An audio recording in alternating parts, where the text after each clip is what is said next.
All right, and we are live. The last word, LordCognito, Ebontis, Ty Guy, Travis, and a special guest. Before we get into it, look, it was a great run, guys. Pour out one for the homie. Look, we had a good run, and if this is going to be our concluding episode, I couldn't. The actual last word. This is the last word. Yeah. It's last been a great episode group of the last word. No, we're just transitioning to a variety show. That's all. Yeah, that's it. That's We're it. just You know, gonna put talk this about thing to all bed. things man. entertainment and gaming. Variety show is such a weird word. It sounds like you're going to be juggling. It and does somebody sound else is weird, gonna doesn't come out it? and Like dance. it sounds Yeah. like decades ago for whatever reason. Do you remember? I think it was on the show the first time I heard the word variety streamer, and I was like shocked at the existence of that. I was like, remember your expression. because it's weird that there is a phrase for people who just play more than one game, because that doesn't exist in any other medium. Like if you told me like, oh, you're really into movies, and the guy was like, yeah, I'm a Godfather main. I just watched The Godfather. That's it. Like that's all I do. I don't watch any other movies. You'd be like, you are a psychopath. You know what I mean? But in games, there are actors that get typecast though and only play one type of role. And I would argue that's closer to like the streamer, right? Well, this is just fans though. This would be like if you only watched the movie. You're not. No, but I know, but like streamers are like entertainment, so they're closer to the like they're producing. I think it's like John Wayne types or who played The Witness, that guy. Like he always gets typecast as like that. Yeah, I mean there's typecasting for actors. Yeah. We're just some streamers typecast themselves. We're just looter shooter nerds. All right. Yeah, I mean, and Travis I get that. If you said I only play looter. My advice is don't be a main. Have some variety. It's good for you. Yeah, being a main is an unhinged way to play video games. It's crazy. Pro with the $2 super chat. What's up? How you doing? Oh, prolific. That's the homie. Salute. What's going on? But what's going on, man? How we doing? Doing pretty good. I'm gonna save my comments about anything else I played till the latter part of the episode because, well, it's been an interesting couple of days. Yes. Specifically for our main focus of this non-EU, non-variety streaming content. Yeah, we'll talk about Destiny and we'll get to the other stuff. Travis is an IGN main. That's fair. That is true. That's fair. That's just called a job. I don't know if you call that a main. Yeah, I work at the grocery store. I'm a Safeway main. Been a Safeway main for a couple years now. But yeah, I mean, don't need to hear too much from me. Just been playing some things. We'll talk about them later. Garrow, what have you been up to, sir? It's been a minute since you've been on here. Yeah. Broke 100,000 subs a couple months ago. Yes, no, congratulations. Something like that. So that was cool. Yeah. And then things were looking really good, and I was really excited. And now I don't know what I'm gonna do with the rest of my life. So and then this week happened, and I'm starting to. I'm drafting up my note. Yeah. We are. We just. Garrow wept, for there were no worlds left to conquer. That is so true. There are no more puzzles to solve. That's for sure. So I'm a full-time chemist now, I guess. Yep. So blame. Full time. What's the win con? What's the win con on chemistry? The win condition? Yeah, like you're equivalent of hitting 100,000 streamers. I'm an industrial chemist, so there's like a 0% chance I ever win a Nobel Prize. So I think the win condition is amazing invention kind of thing. Like, is that patent the next Rubbermaid or something? Maybe. Providing for my family is my win condition. That's lame, bro. Lame answer, dude. Come on. So just been kind of vibing, enjoyed the last 2 months. It's been awesome. So we all had a pretty damn good time with Final Shape. I mean, Travis's review score said so. And that's the last time we're gonna see one of those. I told you how much you had fun with the Final that's Shape. true. That was what my score was. Yeah. My opinion has arrived. Yes. Travis, your opinion has arrived. I saw you finally completed your 8,000 hours. I did. I beat EDF 6 and wrote my review. That game was very long. It was very fun. It's a stupid game that everybody should play. What was the total play time after 147 levels? 147 levels took me about 81, 82 hours to beat. Yes, you were at like 70 when you and I talked last week, so you must have blown through the last part. I don't remember how far I was. I think I thought I was less far than I was, but Okay. it's very long. And then I ended up playing more than that because you unlock other difficulties, and if you want to actually experience a lot of the game, you have to go up to. It's a lot, man. You could easily spend hundreds of hours in that game. You could be an EDF6 main, absolutely. So yeah, I did that, but other than that, honestly, I've been taking it easy. My time has been spent focusing on the fact that I'm getting married on Tuesday, and I have to prepare for that. And there's a lot of stuff and money to be spent, and it's in San Francisco. It's a complicated situation. It's going to be awesome, though. I'm very excited to have you guys there. Me too. And I have some surprises that I put together just for you two. And I think you're going to really like You said it. something in the So, ceremony, and I'm like, I could not be more worried right now. I don't need to be spotlighted in this situation. I'm just going. all I have to say is that you guys are going to take out your phones at some point and you're going to record part of the ceremony. And I'm sure that will make it to your social media. It's going to be great. All right. I'm very Okay, wait. excited. I'm Very worried, excited. but all right. I'm excited. I Does know the that. Marriage marriage- takes is place at reset. That's right. Yeah. Does it? At Is it reset, at noon? Wait, is it at noon? No, is it at It's 10 not- a.m.? Yeah, I mean that's when the ceremony starts. Yeah. That's Yeah. at reset. That's With- hilarious. What's the daily but- reset? But you have to keep in mind your time zone changed, so it'll have already been reset for a couple Oh hours. yeah. Mhm. No, but like, when is the ceremony? I don't remember. The It's ceremony starts at 1, but I 1. highly recommend getting there at noon because there's some stuff happening pre-show. 1. All right. You know. You have a We pre-show to your spent a lot of wedding? money. We spent a lot of money on this thing. You guys will see when you get there. Can't wait. How many people? I'm not spoiling anything. It's Mhm. it's not that big of a group. We're getting married in the Palace of Fine Arts, which is a public park, so anybody can go. If anybody watching this wants to go to my wedding, you can. But the actual ceremony is taking place at a tavern that we rented like the floors of, and we have multiple floors. So we're doing like, I don't want to spoil too Well, much. that's the but reception. we're doing That's cool the stuff. We're reception, doing cool right? stuff. Yeah. Yeah. Cool The stuff reception happening. is only 60 people, so it's not a huge Okay. group. Mhm. Like mine was smaller, but yeah, there was reasons. But yeah, under 100 is nice to hear because it doesn't need to be. Yes. Yeah, it's going to be just the people we want to see. I didn't invite anybody from my family, so you know that's So gonna be a good time. E or Cog, one of you two. I need a full IGN style review of Travis. Oh, that would be sick. That would be I gotta sick, work on dude. that. Yeah.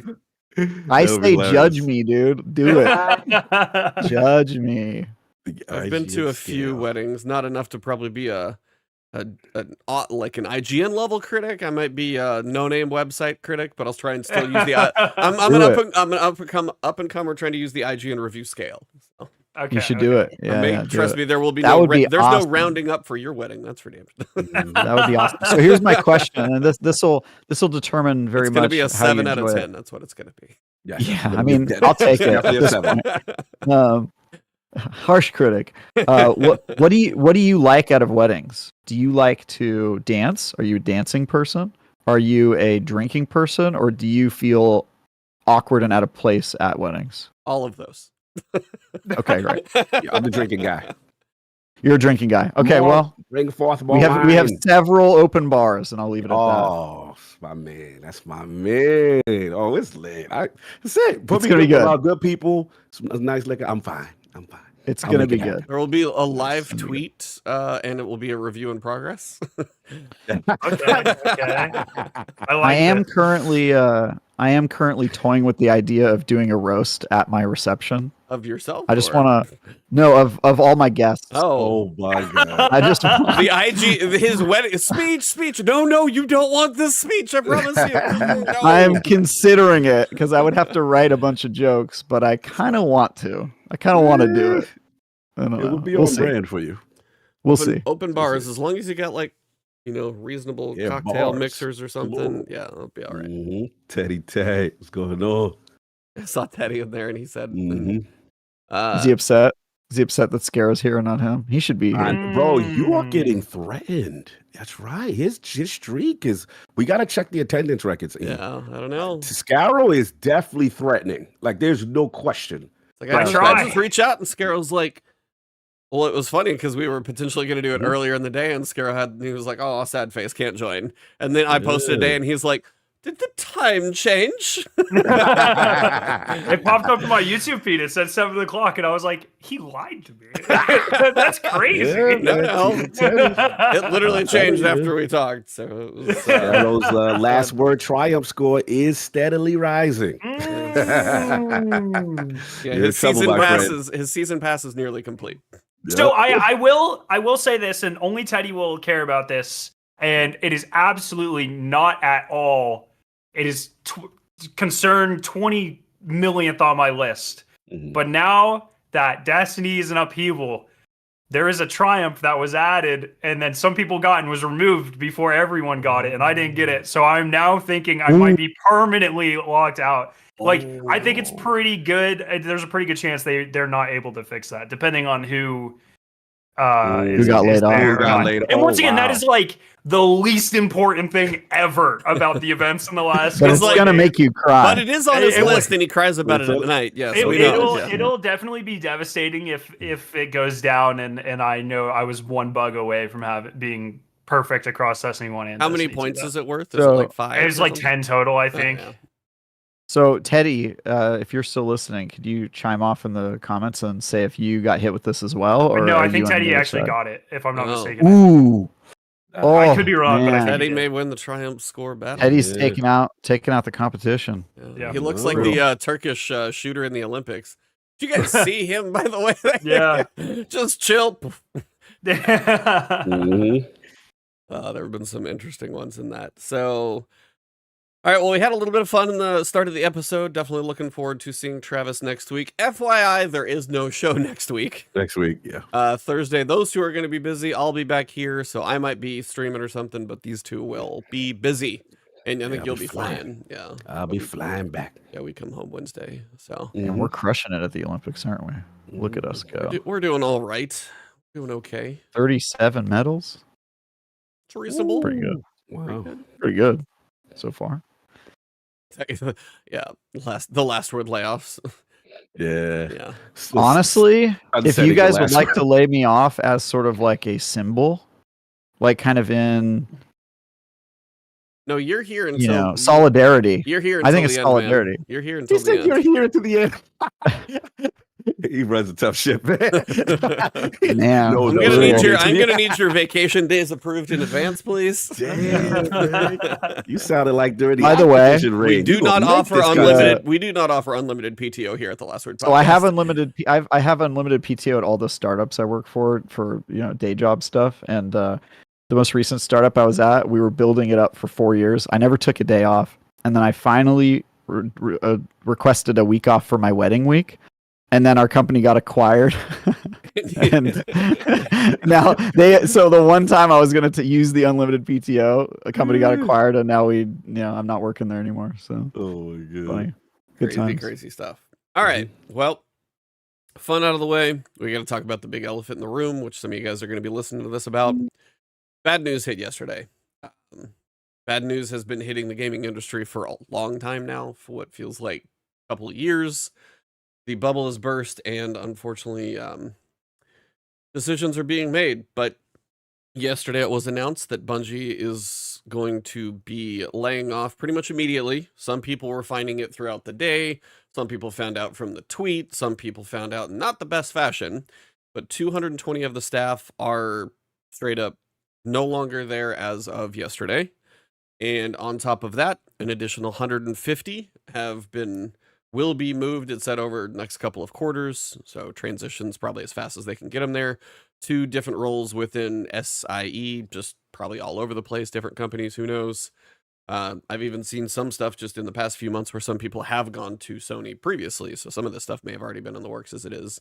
Sounds like some of this was in the works even before Final Shape.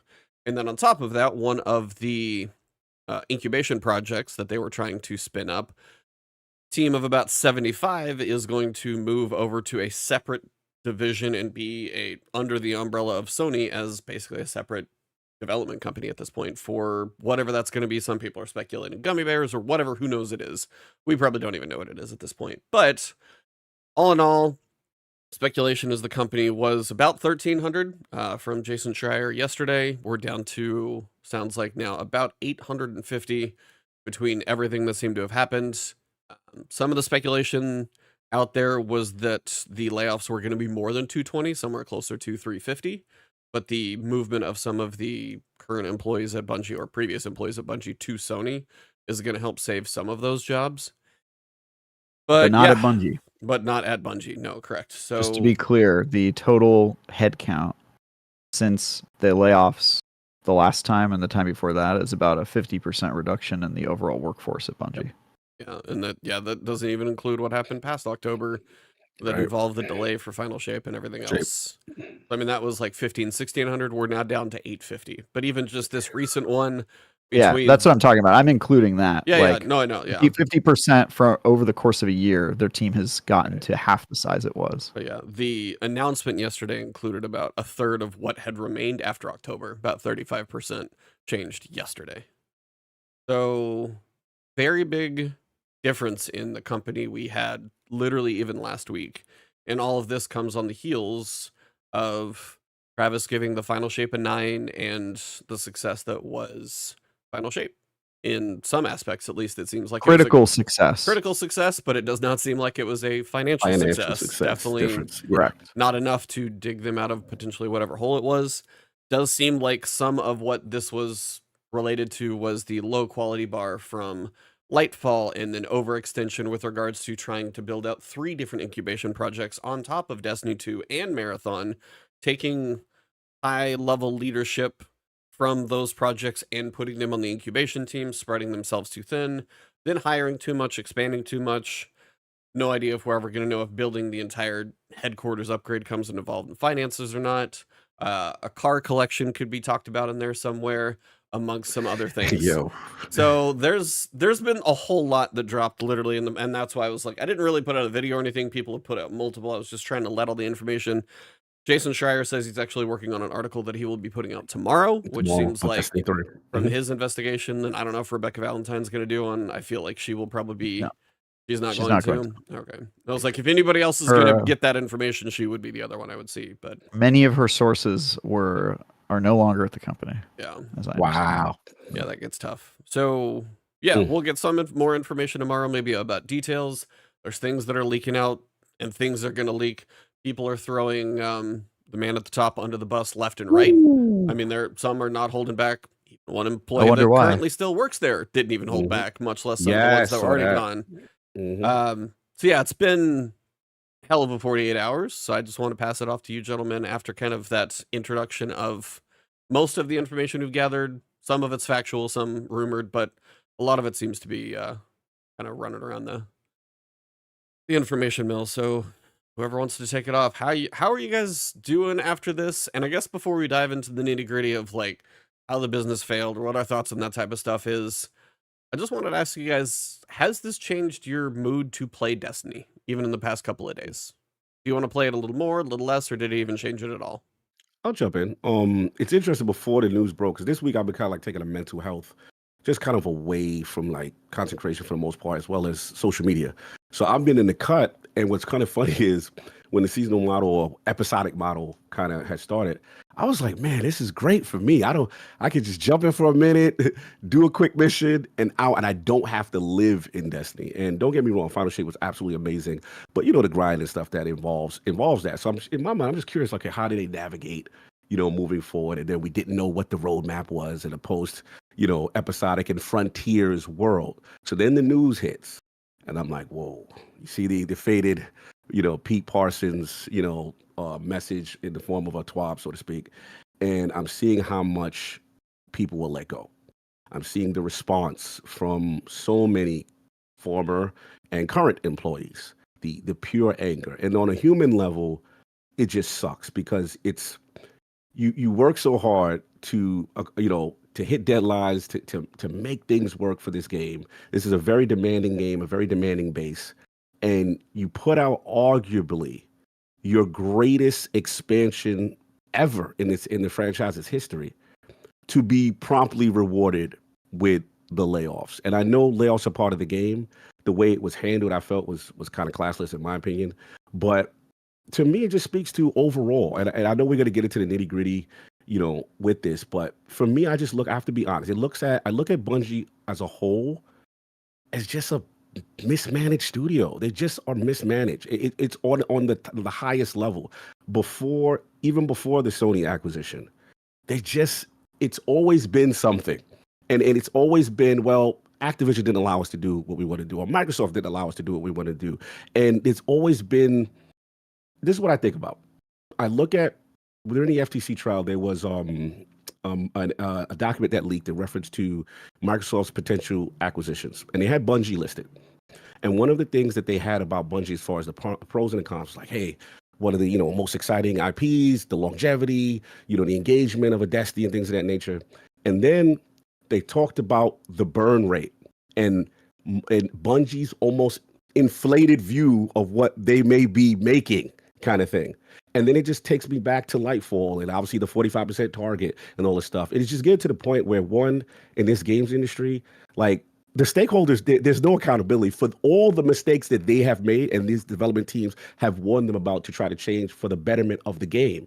And this is how they're rewarded. And the last thing I'll just say, as far as the future, look, as a person, like, I'm never a person that says, like, oh, they shouldn't have got acquired. You got to do what you got to do to survive. But it's what you do during that period to keep yourself afloat I have to monitor. And they, to me, have not made good decisions. So when I look at the Sony situation, they have now been assimilated. They have now been Borged. They have now lost their right at the table. And that's the sad part of it, because the Bungie that we know may never exist again. They may go into a BioWare kind of a state where it's like a shell. You have memories because, on one hand, yes, I guess they get to survive with Sony. But at the other hand, do I have confidence that they're going to be able to do more with less? Do I have confidence that, at PlayStation, that, like, as Travis always says, like, the brain drain is not going to continue, that all their creatives are going to be now pulled and spun off into an IP? Like, this is scary stuff. They may never well be the same. And the last thing that I really have a concern of, the reason why they were acquired was for their live service and their expertise, right? That is not Sony's strength, in my opinion. You know what I'm saying? So what else happens there? So there's a lot. This is just about top. That's why they bought them. Right. And the last thing I feel sorry, it's for the 850 that's left. Now they have to do way more with less. Like, what about the state of the game under those conditions? So I know I'm rambling. There's a lot. It's just sad, to see how this thing all played out. And I just really feel for the teams ultimately. And yeah, it's dark time. The future of this game is in peril. That's just how I look at it. It's really serious to me. With regards to some of the rumors that seem to be dropping as of recording this episode. Yeah, the future looks bleak. Yeah, it doesn't look strong to me. But that's me. I got more thoughts, but I don't want to ramble. But Scarrow, Trav, whatever y'all want to say. I'll talk. Scarrow's face right now. He's going through it right now. It's hard, man. Yeah, it's hard. And it's not. It's sorry. I'll let you talk here in a second, Travis. But I hate this because it's like I feel awful, but I never want to make this about. There's a huge human impact here, and it's not about me or us and our dumb video game. You know what I mean? It's these are people's livelihoods. So I always struggle with that. Like, yeah, I feel awful, but like that's not important at all. So sorry, Travis. I want to hear your thoughts. Okay. Well, this was always going to happen. And when they got acquired by Sony, Bungie leadership said it was not going to result in layoffs, which anyone who has ever seen a merger knows is complete and total bullshit. Or 30 minutes. There's always going to be layoffs. There's always going to be layoffs, right? And I think that some of the, like, for example, Cog, I'm not directing this at you. I'm just saying I see this online a lot where people go, hey, look, they clearly have been struggling for a while. They got acquired to do what they can to survive. That's not what happened. They got acquired because their board wanted a return on their investment, and they wanted to pay out, and they wanted to buy a bunch of classic cars. And the money that they got from the acquisition went into their pockets. It did not benefit the studio. I would argue it hurt the studio. And that's good for Sony because Sony wants their brain trust, and I think they have gotten that, and they're going to continue to get that. So it's win-win. Either they get a successful Bungie that manages to turn around the ship and they have a great game on their hands and a great studio, or it fails miserably, and then they get to acquire the people and the expertise at live service, and they can make the organization better. So I think just like any way you look at it, it's a good move for Sony. But I don't think it was ever a good move for Bungie or the people there. I think it was a good move for the board of directors.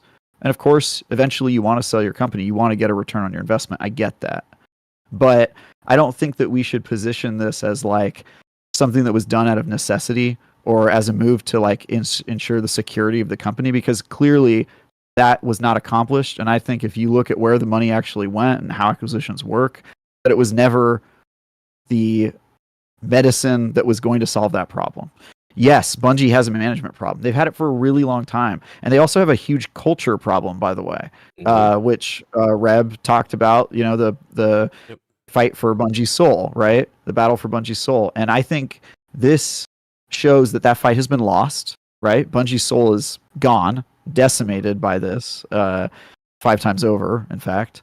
And I think that people who are hopeful about Bungie, you still can be hopeful. There's still 850 people at Bungie, a lot of whom have been there for a long time and have expertise and are trying to do their best. And yeah, it might look bleak because their content pipeline is going to be worse, but they also have half of the amount of payroll, right? And so there's a lot less pressure to deliver in a certain time faction or whatever.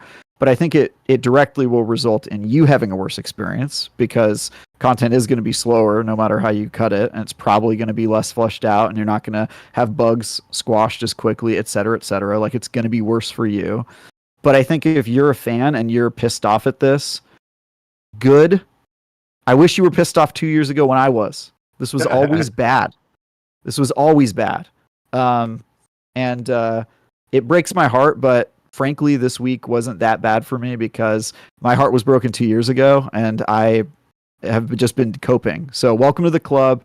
Have fun. If you need tips on how to cope, I've been here.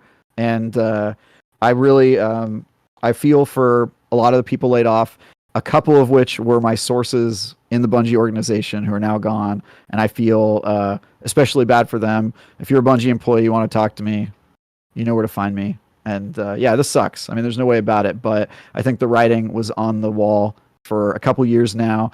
And if you've been ignoring all of the articles that have been raising these flags, I mean, here's the wake-up call, right? Because your game's about to get worse. Arrow? Yeah, I mean, I don't know, man. Just kind of all. It's just I don't know. I did a whole stream yesterday where I kind of did this sort of thing where I just kind of ranted and then I sat and I thought and then I yelled at some dumb people in the comments and then I ranted again. It's a little cathartic to do that. It's hard. We're getting it out. Yeah, so it sucks, man. It is. I've made a lot of friends at Bungie over the years, and you know, me being acquainted with someone doesn't make any more or less tragic than someone I don't know at Bungie. I have an immense amount of respect for all these people, and they clearly pour their soul into this, and it really sucks when you look at, especially, the timing and then the areas that they're cutting. You know, it is a lot of, not all of them, but a lot of them are these more like artistic, music, narrative, things, and so Destiny player support team is gutted. Yeah. So, you know, there is going to be content, but I feel like a lot of it's going to have a lot less soul at the end of the day. And we lost a lot of very passionate, very experienced people, and any company would be immensely lucky to have them. So I hope they land on their feet.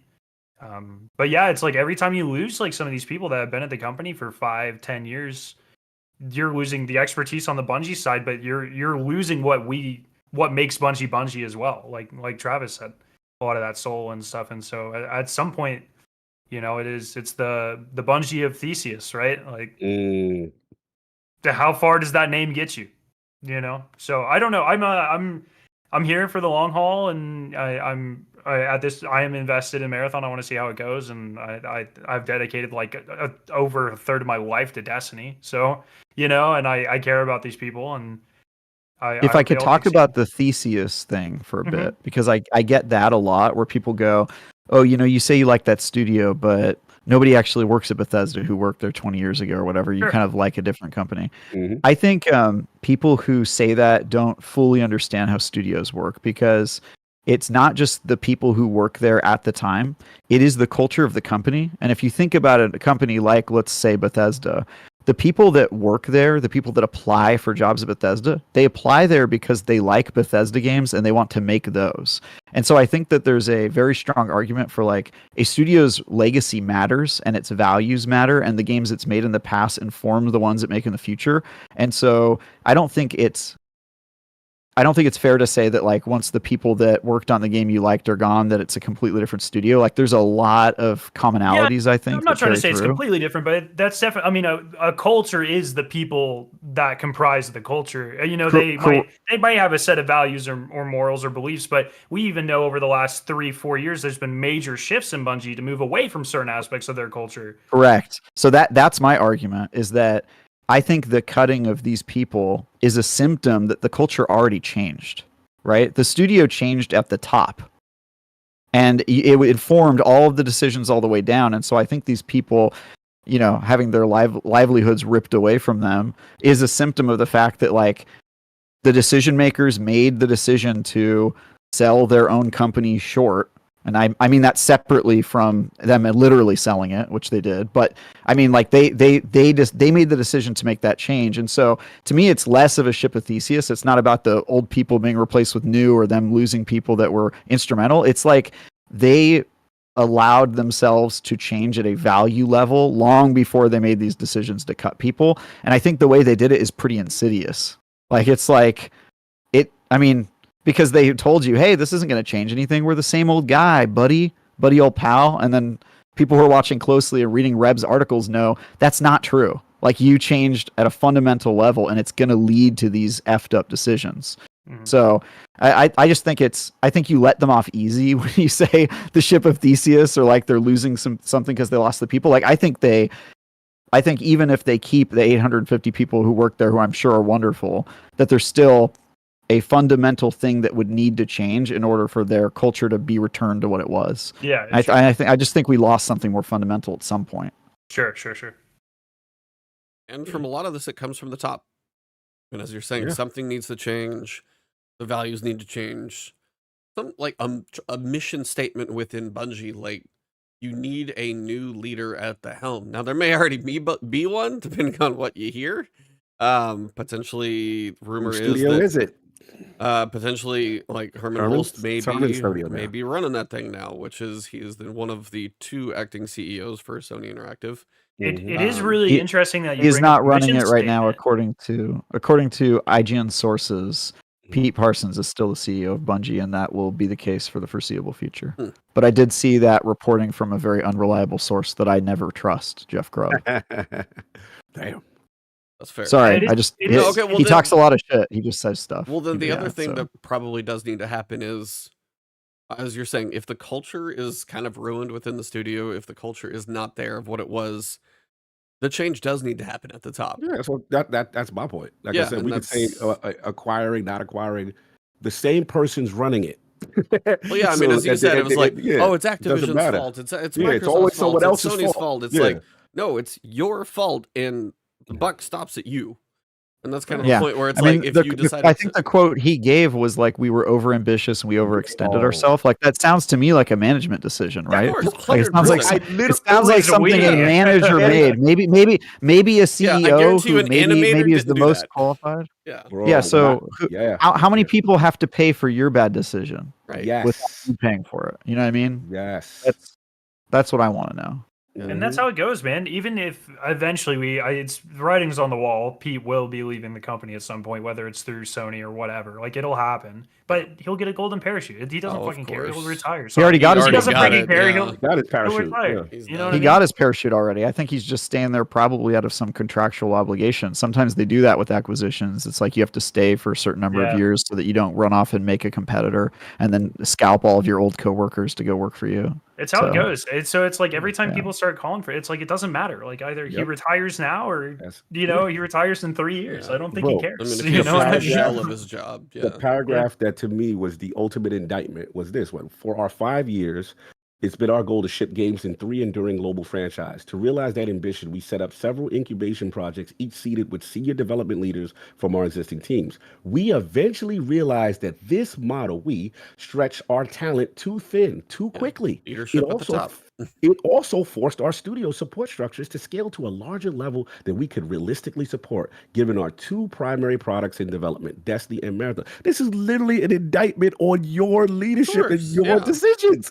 Yeah, those are strategic, high-level decisions. No animator, no music composed. Nobody's doing any of that stuff. That is the high-level company. It's like we haven't heard from Luke Smith, Mark Noseworthy, Pete Parsons wrote that one, and then Pete Parsons privated his Twitter, so he obviously is not willing to take the heat. But what I was told by Forte, shout out to Forte, and please confirm. Do we know if Luke is all right? Because he said that Luke Smith deleted everything from his Twitter. He did that after the reveal for the episodes. Okay. Yeah, I've heard he's still at the company. And Mark Noseworthy, are they still there? The quote unquote Kevin Feige's of the Destiny universe, so to speak. We don't hear from them. We don't know what the hell they're doing. So Noseworthy was on the business side, so people had a lot more animosity towards him. So he was always a lot more secretive than Luke. Okay. Yeah, so if he's the one making these type of calls for the company, then yeah, he would be one getting a lot of flack right now. It's just absurd. I hate when they word things like this because like who is we? It's but also it's like corporate bullshit. That's all. They're like they're wording it like we just now. Oops, we spread too thin. We're just now discovering this. It's like this has been known. Everyone has for a long been time. Screaming this. Like some random guy in Arkansas saw this 4 years ago. Like, what are we doing? I mean, more often than not, like a company is going to get bought for one of 2 reasons. Like, I mean, Travis has been through this, and some companies are truly made with an idea in mind to be purchased. The other reason some companies get to be bought is because they're vulnerable. Somebody can come in and try and actually pay for them because they're in a situation where they need to, they're in a state where you can make an offer that's good enough. Now, Sony possibly overpaid and likely did with the promises that Bungie made, but now that Bungie can't live up to the idea, I mean, and they said the quality bar for Lightfall wasn't there. And then also hearing some stuff today that potentially Final Shape didn't actually sell more than Lightfall, which means your player base has been falling off, just been falling off. But we've talked about that with Travis's friends as new players and the new player experience. Like, if you can't bring anybody in, they're not going to see the final chapter. How can you grow? Yeah, they're not going to check out the final chapter if nobody cares about the other 6 that are in there. And they can't experience about the first 4 or 5 years of this franchise. Basically, they can't experience half of what was there because it's not in the game, in the content vault. You're not bringing in new players, and they had no. I mean, we saw the new player experience now is just like go collect a box of inventory and go jump in with your friends. Like that's that. I mean, the new player experience. I think one of the guys I know is like there are some incontinuities just in the new player experience right now. I think he was helping a friend maybe with something or whatever. It's like, and there's stuff that doesn't even make sense in there. So you've got all that going on. You've got 75 people that have moved under Sony, working on their little incubation gummy bear, whatever it's called. We'll see whatever comes of that. Again, that's like one of the speculated titles. I know you're chuckling, but it's like it's one of the random names of a project. I don't know what it is, but that's fine. Gummy bears, didn't it reportedly get shelved last year? It's probably been shelved, so it could be just Project X if you want to call it that. It's fine. No, whatever. Elon is not associated with this. Okay, well, I watched Deadpool and Wolverine and X-Men too much recently, so that's why that's probably in my head. So yeah, you got 75 people that were at a studio, and from what Travis's article said, the culture wasn't the best in the first place. So depending on their move to somewhere else, I don't know if they go to a different building, if they're remote, if they got to move or what. I'm waiting for like the Jason Schreier book on Bungie like 10 years from now. But like those type of people, if they move to another culture, is that better? Is that worse? Is the leadership from Bungie that moved with them, is that not a good thing or is it a good thing? Then you've got the 150 people going to Sony, but some of them already went there. There was one guy who was like an IT guy that I remember going, and we've already lost Salvatore, Sky Lewin. I saw an audio programmer. We lost Sky? Sky quit with Salvatore. They were both gone. Yeah, Sky was gone. They were both gone. Yeah, they were both gone. Jesus. Yeah, same time. You've got your music department. You've got Robert Brooks, which pretty much everybody I've seen have been raving about working with him on the narrative team. And then another narrative lead is gone. And then from some of the rumors is the seasonal narrative took a hit. You've got the player support team going, and then so many more people that I don't know. All of them lost their job, their livelihood, their benefits, and they did it on the 31st. They did that again for a corporate purpose to shorten the amount of time any of these severances and benefits last. It's not like we're going to fire you on the 1st and give you 2 months and 29 days. We're going to fire you on the last day of the month to make sure we pay as little as possible every single time. So all of those things are pretty crappy. They're very standard corporate pieces. That's how that stuff is going to work. That's what they're going to do to like save every penny they can. But it's really, really, it's crappy to watch from the outside. It sucks as a gamer to say, hey, this, business, this company that I've enjoyed the games that they're played, they're a shell of what they were now. And then we don't know what's going to happen to the franchise that we've all been playing for about 10 years. Yeah. If the rumors are even remotely true that's out there, it's like you might be seeing even less content depending on what's there. We don't know how Marathon's going to do. If you look at Concord, whole bunch of questions on how that one's going to land because I don't know. And the other thing that was kind of surprising me is I was seeing people drop from Marathon. A game that is not even out yet is losing people multiple places that are, whether it's testers or designers and things like that. There were people going from the Marathon team. That game is not even out the door, and we don't have a remote date for that thing. So that just got even farther away, probably, and harder to ship. So the people who are still there are buried under 2 sets of layoffs of Survivor's Guild.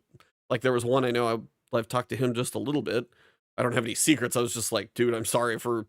He's like, I don't know how I still survived. That's how some of these people feel. People's got survivor's guilt. You notice it, right? It's interesting. They're like, I don't even know how I'm still here. Another one I talked to. Have you guys ever had somebody call you after you got fired and like expressed their survivor's guilt to you? And like it's like you're comforting them. You're like giving them a therapy session on like, hey dude, it's fine. I'm cool. It's not a big deal. But on both sides of it. Yep, absolutely. Yeah. There's one reasonably, I don't know how high he is, but it was just like, I don't know how much work is getting done today. And he was just like, there's not much of anything getting done. I mean, just the whole morale in the studio sucks. Whew. Like, it's got to be awful. And like, they're going to have these BS, like, here's your, giant corporate pizza meeting to try and get people all to. Hands is going down. All hands, everybody here. And I guarantee you, nobody wants to hear a damn thing that they want to say right now. That's what and that's so then, but they still have to log into work and do their job because they still need a paycheck to pay for their families, their bills, and everything else.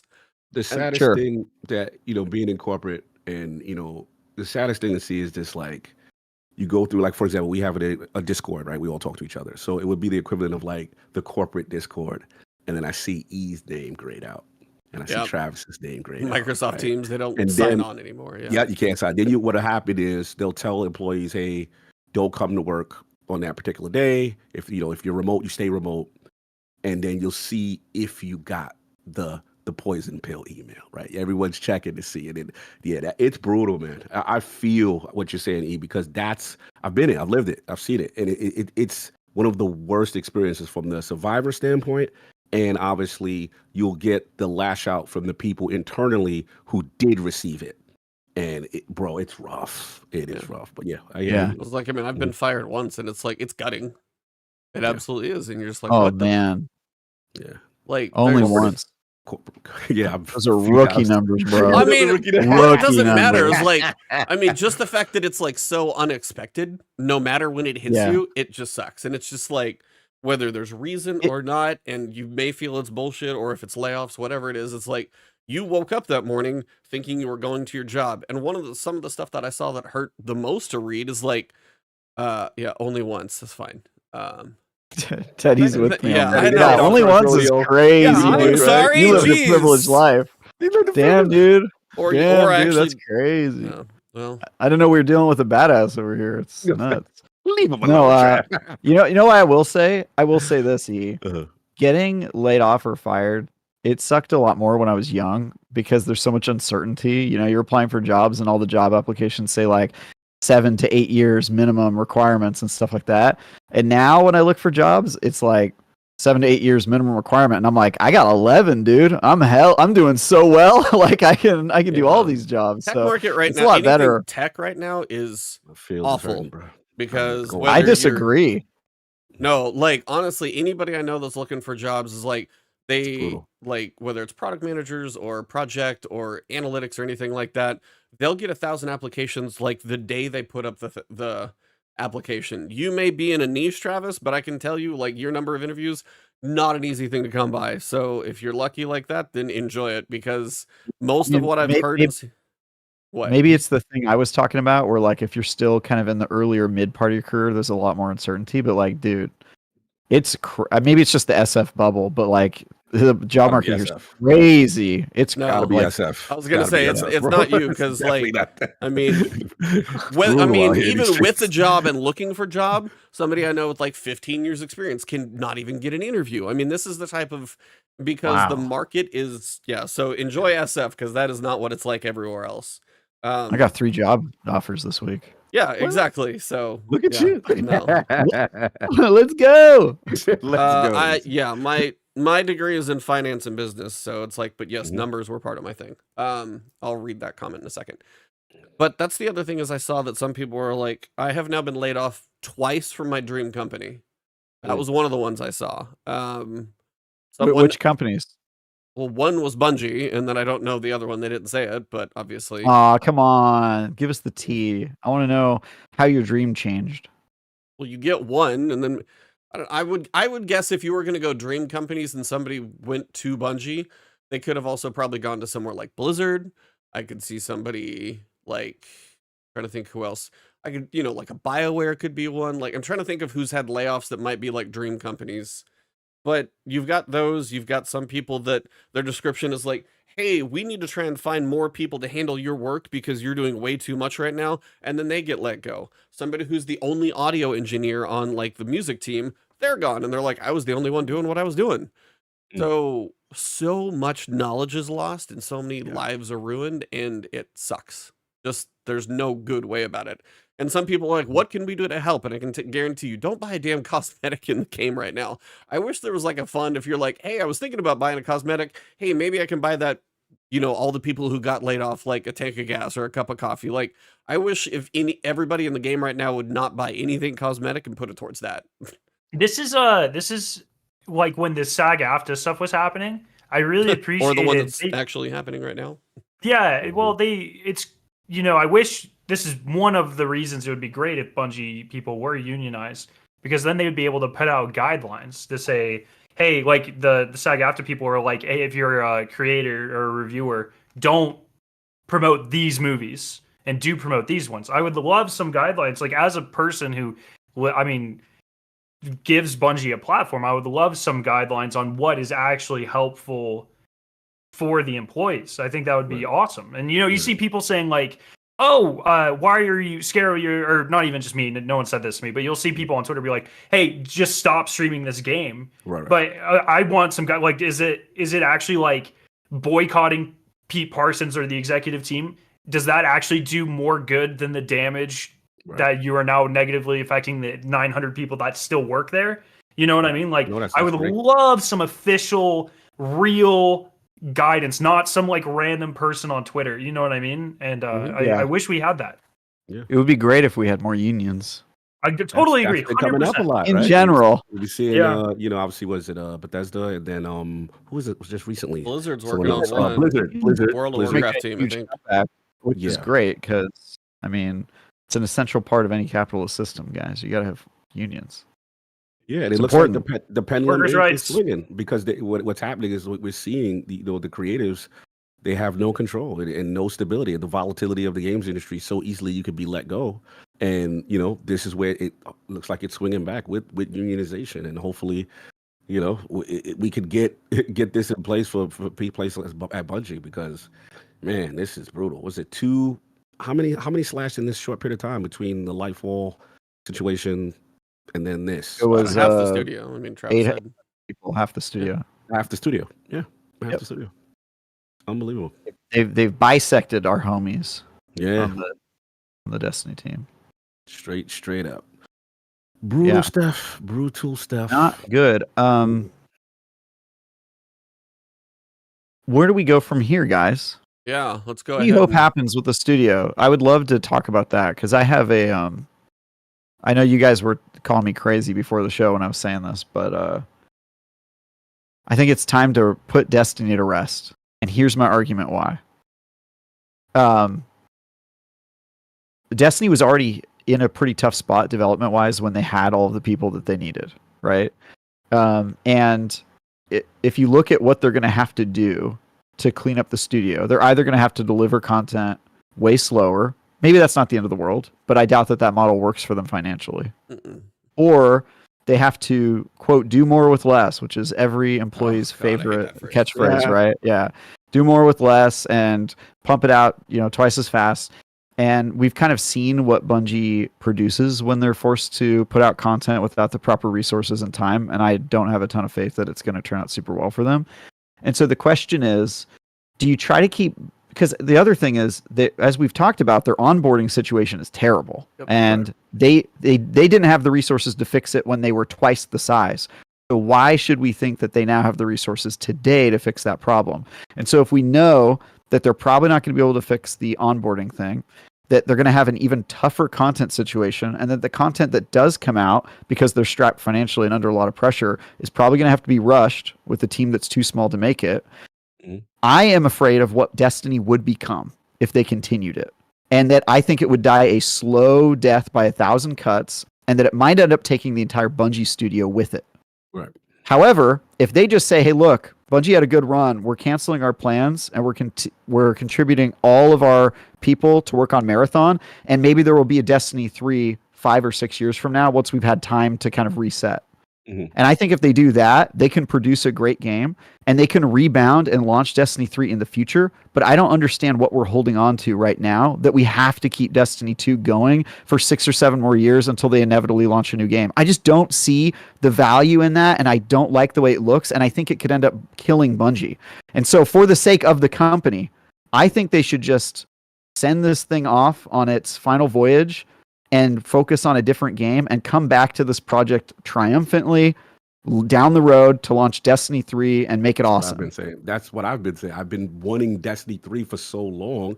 And look, we've had a good run, guys. I think so. We did like the cherry on the sundae, the coupe d'état, like the greatest expansion with Final Shape. And let's be honest, right? I mean, look, it's early in episodes, aka seasons. But it's clear that it doesn't work for them, like Travis said, does not work for them financially. And it's clear that it's not the level of content that the base generally engages. You showed me those engagement numbers, in Echo's world now, right? Yeah. It's not good. So, I mean, yeah, I'm with it, because there's a part of me that I've always felt the reason to come back is now, when you have a brand new foundation and you get all the things, you have more time to cook. It's clear they got other projects going, right? We got Marathon that they desperately need to be a success, and that has kind of changed iterations a little bit. There's too much pressure on that now to even have a hope.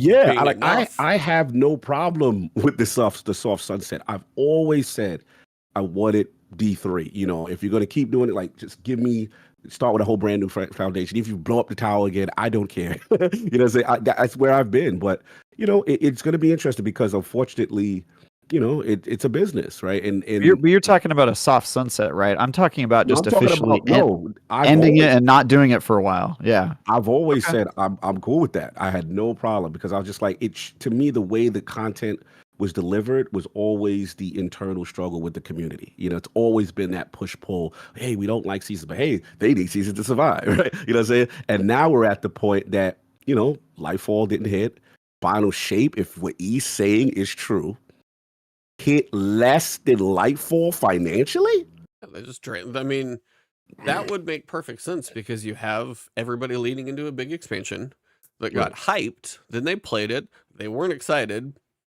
The seasonal model still wasn't doing it for them, and they just fell off, and they have checked out to go play whatever else, fill in 20,000 other games. It's also like this happens with movie sequels too. Like, one of the best indicators of a success of a movie is how the reception of the previous movie. So Witch Queen was really well regarded. Yeah. So more people were more inclined to trust Nightfall. Yeah. Yes, Nightfall sucked. Good point. People didn't, necessarily put. And then there were all sorts of problems with Final Shape. There's the delay. When it was delayed, a ton of pre-orders were canceled automatically on Xbox, and I think maybe PlayStation 2, like, refunded. And how many people bothered to do that? There's all sorts of stuff. But I mean, I do have a question with the Marathon stuff. Yeah, let's go. Do we think? Two questions. I'm going to ask them both, and then I want to hear your thoughts on both. What the hell can Marathon be or turn into that justifies that large of a team working on it? And what sort of monetary model could Marathon possibly adopt to fund enough money to justify having 850 people? Then obviously they're not all developers and they're all over, but like it's a very niche. From everything we know about it, it's a very niche game. I was basically going to tell you can't would be what my quick answer would be, because you even take something like... I think it can. You think it can? Well, here, I'll try mine first. Yeah, all right, go ahead. So if you take something like, what's the one other game that we can think of right now that's probably two other games that are living this long? Minecraft, that's just because kids always want to play it. And Fortnite's the other one. Why? Well, because it's mostly a PvP experience, which is perpetually going to be a fresh thing that some people want to play. But the other thing is, when it comes to Fortnite, their skins are universal to God knows whatever they want. They will put... How big is the Epic team that works on Fortnite? God only knows at this point. It's probably ridiculous. It's huge. It is huge. Is it? Because is it bigger than 850 people? Bigger. It's enormous. Epic it's prints bigger. money with their engine and everything else that they do. Yeah. No, I'm not questioning how much money they make. I'm questioning how many people work on the game. Which is why I think Marathon can legitimately... Because here's the thing. You say, how can Marathon support so many people? I say, what can this many people level up Marathon into? Right? And so take what you think Marathon was supposed to be as a little side project. This is where you stop the Destiny and you go full Marathon. Yeah, I'm saying, what would happen to Marathon if it had 80% more people focused on it? How good could it be? Because my concern is Destiny's sort of dying this slow death. And I don't know if there's a way to turn it back, especially with their reduced size. And Marathon isn't being given attention I think that it would require for it to have a shot at being successful. And so your options are continue on this path of futility and hope that Marathon somehow turns out good with a small team, or triple down on it and give that game the best chance that it has to succeed and get rid of the thing that's killing you. Okay, so here's a question, though. So what are your other options? I mean, whether it's going to be a shooter or extraction shooter or something along those lines, is this going to be a free-to-play game, or is this going to be a Sony thing that's going to be like a $40 Concord? What is the model that they can do with this one? But also the reason, like, Fortnite is cartoonish, but also, I mean, they'll be like, oh, we just put NFL teams in there, and everybody's like, oh, I'm going to go buy my 49er skin. Or they just put Batman in there. I'm going to go get Batman, or Harley Quinn, or what was it? Oh, Jack Sparrow's a recent one I saw, and even a friend sent a text to, like, one of our friends, like, we have a group of, like, people in this text, and it's, like, to his wife, and be like, because she's a huge Jack Sparrow and Johnny Depp fan. It's like, it has got so much universal appeal, and it's just one of those things that it's like, it's PvP, and then they've made their changes between building and not building and that stuff. That sits there. And that's kind of the thing, is like, if you want the live service, you're still competing with stuff that already exists. Now, in Travis's sense, if you get rid of Destiny and you put everything behind Marathon, don't get rid of Destiny, but, you know, let it do its thing, and you put everything behind Marathon, get rid of Destiny, just power off. You can put a lot into Marathon, but it does feel somewhat forced right now, and if these things will work or not. And there's no real way to know until it comes out. It could be like the next Tarkov, maybe, and it could land in a place. I mean, is Tarkov even that big? Like, Tarkov is successful for extraction shooters, but is it considered successful in relative to other video games? You know what other genre didn't have any successful examples of it that were profitable before Bungie made it? Oh, okay. Well, Battle Royale, but I was going to say looter shooters. Looter shooters, yeah. Destiny. Bungie is very good. So here's the thing. People underestimate Bungie, and they say, you made Halo, you're never going to make something bigger. And Bungie has made big bets. Destiny was the biggest bet ever. It was 6 years of development. It was a huge team, and everybody said, like, how the F are you going to top what you did? And then they did Destiny, and it worked. And so my point is, what they're doing now is actually anti-Bungie's original culture of making big bets and believing in themselves. And so to me, it's kind of a move out of fear. It's them saying, let's rely on our money maker and just like milk this thing as much as we can, and then we'll try little projects here and there. And to me, that's not how Bungie has ever been successful. They've been all in on their bets that have worked out for them, and I think that they need to be now, because there is no other option. The other option that you guys are seeing as more safe, I see as the ultimate. It's an inevitability that it will close at that point, and so they would have to get so lucky to make Marathon work. And so I say there's no example of a extraction shooter that's that successful yet. Bungie's the team to make it. So put all of your chips into that. If you triple the team size, you can make more content for that extraction shooter and make the seasonal model crazy and just chug out new content, and you have a chance of actually making a successful game. And then you can come back to Destiny later when people are less sick of it, and you have an opportunity to reset and not have to worry about the onboarding problem that literally chops you off at the knee and makes you unable to gain new players. And so I just don't see another path to victory here. It's a risk, but it's like a little bit deeper what they have to do. Because I just want to go through these rumors that I saw with regards to what potentially could be coming after. How's it called? Not Revenant. Can I ask one more thing about Marathon before we do that? Go for I it. do want to talk. I didn't get a chance to talk All right, about Cog, I'll get back to mine. Marathon has to be free to play, right? That's literally what I was about to say. I was like, all this sounds nice. Yeah. Bro, in this model, first of all, Bungie's not in control of anything. So all this, they're gonna, do it and bet on us. That's over. You've been bored. You've been assimilated. You've been brain drained. You will now report to Herman. As far as I'm concerned, Herman has his head on Pete's from his head perspective. right now. Do you think, if they're looking at the books right now, even from Sony's side, do you think they look at Bungie as something they want to continue leading? It depends. Yeah, I mean they're not going to let him die. They just put $4 billion into it, one way or another. But they might want to scrap it for parts. They're going to scrap them for parts, is my point. So, and that's what I said from the beginning about the brain drain. That happened. That was just real. Correct. Okay. And but my point is, if you're a Sony person looking at the books, you see what I'm talking about. You see the fact that Bungie doesn't seem to have a way to grow Destiny anymore, and they're bleeding people. And how long can they keep this up? And so, if you're Bungie, you're saying, "Hey, look, we have this game that's already partly made. Let us throw everything at that, and if we can prove you wrong, it'll be our Final Fantasy." Right? And so I think that's really their only option. But here's the thing: they also they made this incubation team, a smaller team for this other project that clearly Sony likes. Right? Sony made a whole new studio. This is what we like from y'all. This, you know what I'm saying? Now the other problem with Marathon is what the elephant in the room. I call it. You have a great analogy with brain drain. I have an analogy. I call it the Sinister Six. And what I consider the Sinister Six are these 6 live service or free to play games that people from past generations refuse to upgrade from, and they live in these worlds. The majority of the Sinister Six are free to play. So now we're talking extraction shooter in a climate where people don't want to play for games. And I'm with you. Look, Trav, if anybody could make a great game, it's Bungie. I believe in that. But what about the talent that's left? And in conjunction in this climate, in this model, I don't have confidence that would have that universal appeal to save it. The only one I seen that kind of did that, and it took a while for it to build, was Rainbow Six Siege.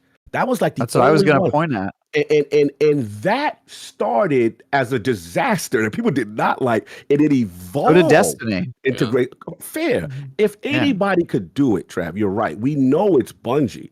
My concern is just the economic climate where these kids don't want to pay for it. We're looking at Concord as kind of test beds, and these kids are like, "Yo, we haven't seen yet. We haven't seen how Concord turns out yet. I'm reviewing it, but fair enough. But I think people are prejudging it. But my point is, what is the alternative? The free to play is the enemy to Marathon. If they're going to charge people for this game, and you want this entry level part, I don't know, man. I really don't feel confident. It doesn't feel like a mass appealing style game, like a hero shooter, or what I'm saying, or a battle royale. It doesn't. So I'm worried about that. We don't know yet. I mean, Fortnite looked to me like a big ol' waste of time, and it's one of the biggest games ever. Go and try it though. Yes, it wasn't when I reviewed it. That's my point. Neither was Rainbow Six Siege. It was when it first that's came my out, point. It was like barely a PvP mode, though. You know what I mean? Wasn't It was a PvP there mode at all. It was PvE. Yeah, I don't even think the version. I don't think the version I reviewed had PvP at all. Okay. But yeah, it was my point is with Rainbow Six Siege, it was the same thing. It was a $60 game, and then it pivoted to free to play. Marathon could do that. Marathon could sell it to the people who are super eager, and then 6 months later turn around and be like free to play. A lot of companies do that. If they go FTP, I'm with you. But my point is, what is the alternative? Show me the other path to victory that doesn't involve kicking Destiny to the curb for now and putting all of your chips on your own success. My concern is that the corporation, as much as what you're saying sounds sound and common sense for the health of the game, we're talking about stakeholders. And they are still going to try to extract value and money from this dying husk as much as they can. They're going to go for the DJ Oroses. They're going to go for all the cheap little collaborations that you hate and partner with companies that you hate. Here come the Dungeons and Dragons. You know how they do, Trav. Corporations going to cooperate. I get you, but if you were, I get that they have masters now. And again, I wish they didn't. I'd never wanted them to sell. I hate that they sold. But if you are a leader, yeah, right. If you're a leader at Bungie and you say, "Look, here's our position. You know our position. You're the one who helped make this happen, right? You were involved in these layoffs. This is the reality of the situation. Let us make this one big bet on this game we're building because we're not seeing returns. We now have fewer copies of Final Shape sold than even Nightfall, which was not good. So let us make this one final bet, and if it doesn't work out, we are yours." Like that's the end of Bungie, clearly, right? And so already happened, brother. I think you're right. I think it happened. I think it happened 2 years ago. I think it happened 2 years ago when I said this was going to happen. But I think that if you try to save any part of Bungie as a studio, that the only way you can do it is by proving Sony that you can land back on your feet and produce another super profitable game. And the only option they have right now is Marathon, because I don't see a way to fix Destiny right now. They can fix it in Destiny 3, but again, Destiny 3 is 7 years away. You know what I mean? They don't have a path to victory on the Destiny front. And so I think the only thing they can do is finish this game they have and try to make it something super special and then worry about Destiny later. And maybe, and I mean, look, maybe to the whole point of one thing that E was always concerned about is when we talked about Frontiers, and nobody really knows what the future of Destiny is, right? Maybe this want me to fill in what that might be? What we learned. We got some leaks. We got some leaks and speculation. So this, let's leak it out. I mean, this is, you guys can listen to this if you want to. We're an hour and 15 minutes into the show.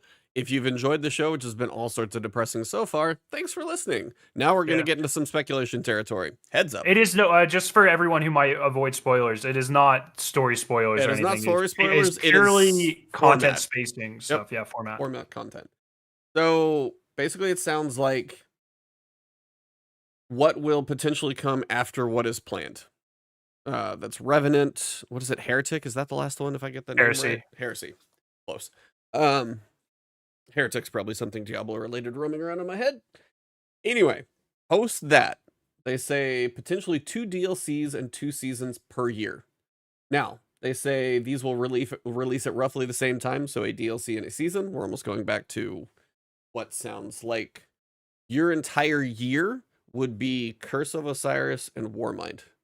That would be your DLC year. Season. Kill me. Season, I'll get to more. Hold on, there's more. Wait, so DLC meaning expansion? Just I want to clarify before you go. Hold on. No. Just But they're not like the mainline expansions like Final Shape. They're like the small ones like Dark Below and like going to D1 style. Yeah. Got it. So they have to with their team size. With the team size, yeah, of course. Season will be entirely free from the pass rewards. So basically, if you buy the DLC or whatever it's called, you're gonna get the season pass with it. 6 months long each. And then now they said they've got more. So by the way, these DLCs are not Final Shape sized. They're small. Of course. I'll explain soon. Seasonal narrative took a hit. That was the team we talked about, the narrative team. A lot of your writers aren't there to keep up with the knowledge and the writing and everything else. No more week-to-week story beats or story released all at once. Neither. One intro mission explaining the why of the season. That's it. Only thing other than that is the traditional character banter throughout the activity. And then for the seasonal loop, you've got new play base level activities to earn seasonal gear. After that, completing higher level activities to earn higher score and rating alongside higher gear power. All of this is in prep for a rally event, which occurs 2 times per season, so a total of 4 per year. You can use seasonal weapons and armor during rallies, a week-long event that will showcase new activities, a fire team activity, PvP activity, Pinnacle activity. Also has harder versions of these things. So Travis feels like he's kind of on the money for a little bit of basically get Bungie to take Destiny to the lowest common denominator that is still functional. Right. And still make it and still extract money But and again, value, like I said. still lower. No, but I'm saying like not. They're but- not killing it. I'm telling y'all. It's But not again, happening. if you No, ju- it if ain't- you I take, mean, if you you're take not the killing it season- immediately, but Right. it could But they you could get kill the it in a money. year. They getting the money. We gonna drain the blood from the stone. That's how it works. No one's gonna walk away from money. You know that phrase is a reference to the fact that you can't drain blood from a stone, right? And that's my point. Is I think they're trying to drain blood from a stone, but I think they're gonna realize, wow, this really isn't profitable. And then at that point, Bungie has an even better argument to say, look, this isn't working. Let us put all of our power into making this other game great. And what I'm saying is, it's nice that they say that this ain't working, but you no longer have control of the pilot, sir. But Sony would agree if they're not making money. Yeah, if they're not making money when they get to that point. I don't think they are. I don't think they are. I mean, look at the Final Shape sales. No, but look, okay, here's the thing: the numbers that I sent you, Cog, about the player base that's slowly dwindling and dwindling. Yeah, this type of content is not going to make that better. I'm not saying it is. I'm not even done talking.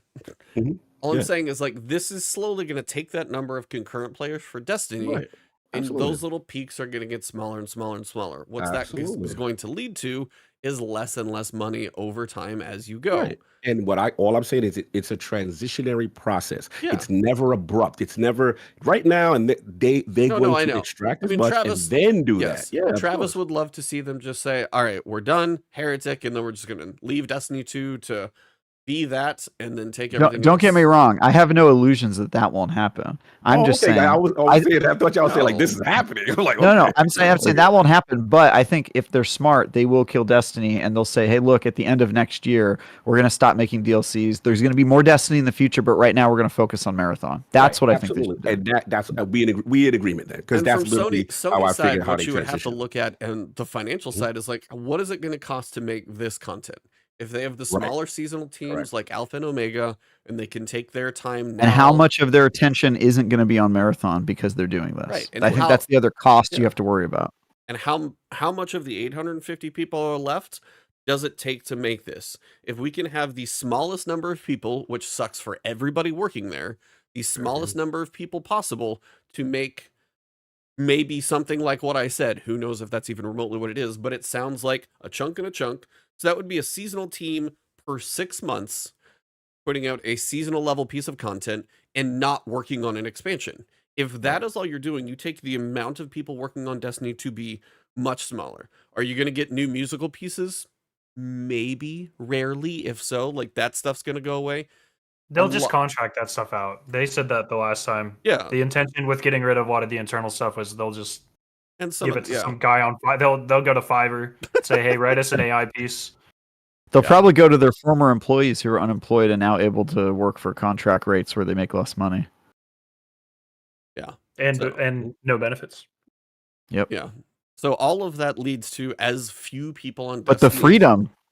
The freedom of not being you're your own boss. Yeah, I love that. I mean, one thing that does happen though, a lot of times, what I call is a circle of life. When do something, even though Bungie did not get closed, but a lot of times these creatives, they say, "Hey, why don't we come together and make our own thing and develop our own studio?" There's world class talent still available, but that's a big undertaking. And then they do it, and then they get bought by Sony, and then it's the circle of life, baby. But I mean, I think Travis's thoughts are a little on the extreme side, but it does feel like very much the direction is get Bungie down to the minimum viable product to keep that Destiny, you mean? Bungie, to get Destiny down to the minimum viable people working on that, which means those people are going to be stretched very thin, working very hard to put out anything that they can qualify for whatever they're going to charge for these DLCs, $25-$30 for 6 months of content or whatever it is. But if there's not much in there, and then they're going to hopefully keep the servers running. So occasionally you get some artist sitting in a corner just working tooth and nail to try and bleed through his fingers. He's just sitting there pumping out cosmetics. One artist for the entire franchise, because that's the one guy. Summer intern, let's go. There's fine. I'm sorry, 2 artists. One's working on armor, one's working on skins for everything else to keep something rotating through the Eververse store, and everybody else could be working on something. The question you have to look at this from Sony's perspective is, what does it cost to make what we said? how few people can we have on that, and what are we going to do with the rest of you? And if, as Travis is saying, put it all into Marathon, maybe that is something that could potentially be successful. but they won't know. What? Destiny is already a minimally viable. Don't worry. It's a chat thing. Don't worry. The janitor's maintaining the game. He's just over there like holding it down right now. Son. He's like, hold on, I gotta do a server reset. All right, everybody, hold on. Turn it off. Turn it on. All right, yep. All right, I'm gonna keep cleaning the floors now. That's your server reset for the week. Oh man. Oh my god. Yeah, so it's just anyways, like, so when does Destiny 3 like? Do we think that's actually part of the plan still? No, sorry, it was never part of the plan. Yeah, that's sorry. I misspoke. That was terrible wording on my part. Do we believe that Destiny 3 or the next Destiny installment is an inevitability at some point? No. I think it only happens if Bungie can find success in between now and however long it takes to build a Destiny 3. And that's why Destiny I think 3 only works if Marathon works. I think Destiny 3 only works if they can survive long enough to build it, and I don't think they can survive long enough to build it unless they have another game. And the only game we know that they have partially developed is Marathon. So I just don't know that they have any other choice. Marathon needs to be successful for Bungie to have much of a future in Sony's eyes. Otherwise, that's pretty bleak. Yeah, I agree. I would agree that, and I think that I'm sorry, get Trevor. I got one other point. No, I was going to wrap up the conversation, so you go. No, it was just I agree. I think that's what it comes down to. They need that point to be successful for them to continue. But I'm very curious, the way they are spread. I'm very curious about this project that Sony liked. Do we have any more detail on that? Nothing. Not a damn thing. That's the one. That, to me, that is interesting. They had something on the cutting room floor. It was like a fantasy game, I think. Right? And science fantasy. And they're spinning that into an SIE studio? Yeah. For this one, that is interesting to me. Because to me, I look 75 at them as developers is not big. If they have an idea. I think Jason actually went back and said it was only 40. Okay, even if it's smaller, it's like if it's a small team project with an idea, that's something that Sony would look at all the time. Also, that partially developed is so you're saving yourself the ground floor, like bare bones asset creativity. And Sony loves to be that like second party, like try and build them up, and if they can have a good eye for success on that one, that could be good. But they want to control it; they don't want to let Bungie screw it up. Yeah, and I think they just look at them; they're just too costly. The Vibe Eye guys, they looking at them like, bro, you've been wild with this checkbook, and we gotta cut. They're in the red. They flat said it. You're in the red. Like you are so operating inefficiently, and we have to step in and really crack the whip on you guys. And I think it's very interesting to me how they operate now in this type of situation, especially with the board of directors situation. Yeah, I mean, overpaid probably. Operating now in the red for something that overpaid. Changes are absolutely inevitable at that point. I mean, you've got somebody like Naughty Dog, at least who has a proven history for them and making money and stuff like that. And then you see factions get shelved by this wonderful company we're talking about right now, which is like, and then we saw the Insomniac leaks as a point of them splitting. They want to split Spider-Man. Remember, into even they talk about the price point as far as the scope. The scope's getting too big. $300 million for Spider-Man. Yeah, what would that be? Spider-Man, not 3, or was that 2? 3. Yeah, 3. It would be 3. 2 came out. It would be 3 in the future. Yeah, it's like Wolverine's being Insomniac. By the way, I don't know how many people work there, but they are like the output gurus of Sony. So it's like I don't know how many people work there, but anybody else with more people than them looking at the output that Insomniac does is like, they've always been that way. That studio's got a crazy culture of just getting it out the door. It's awesome.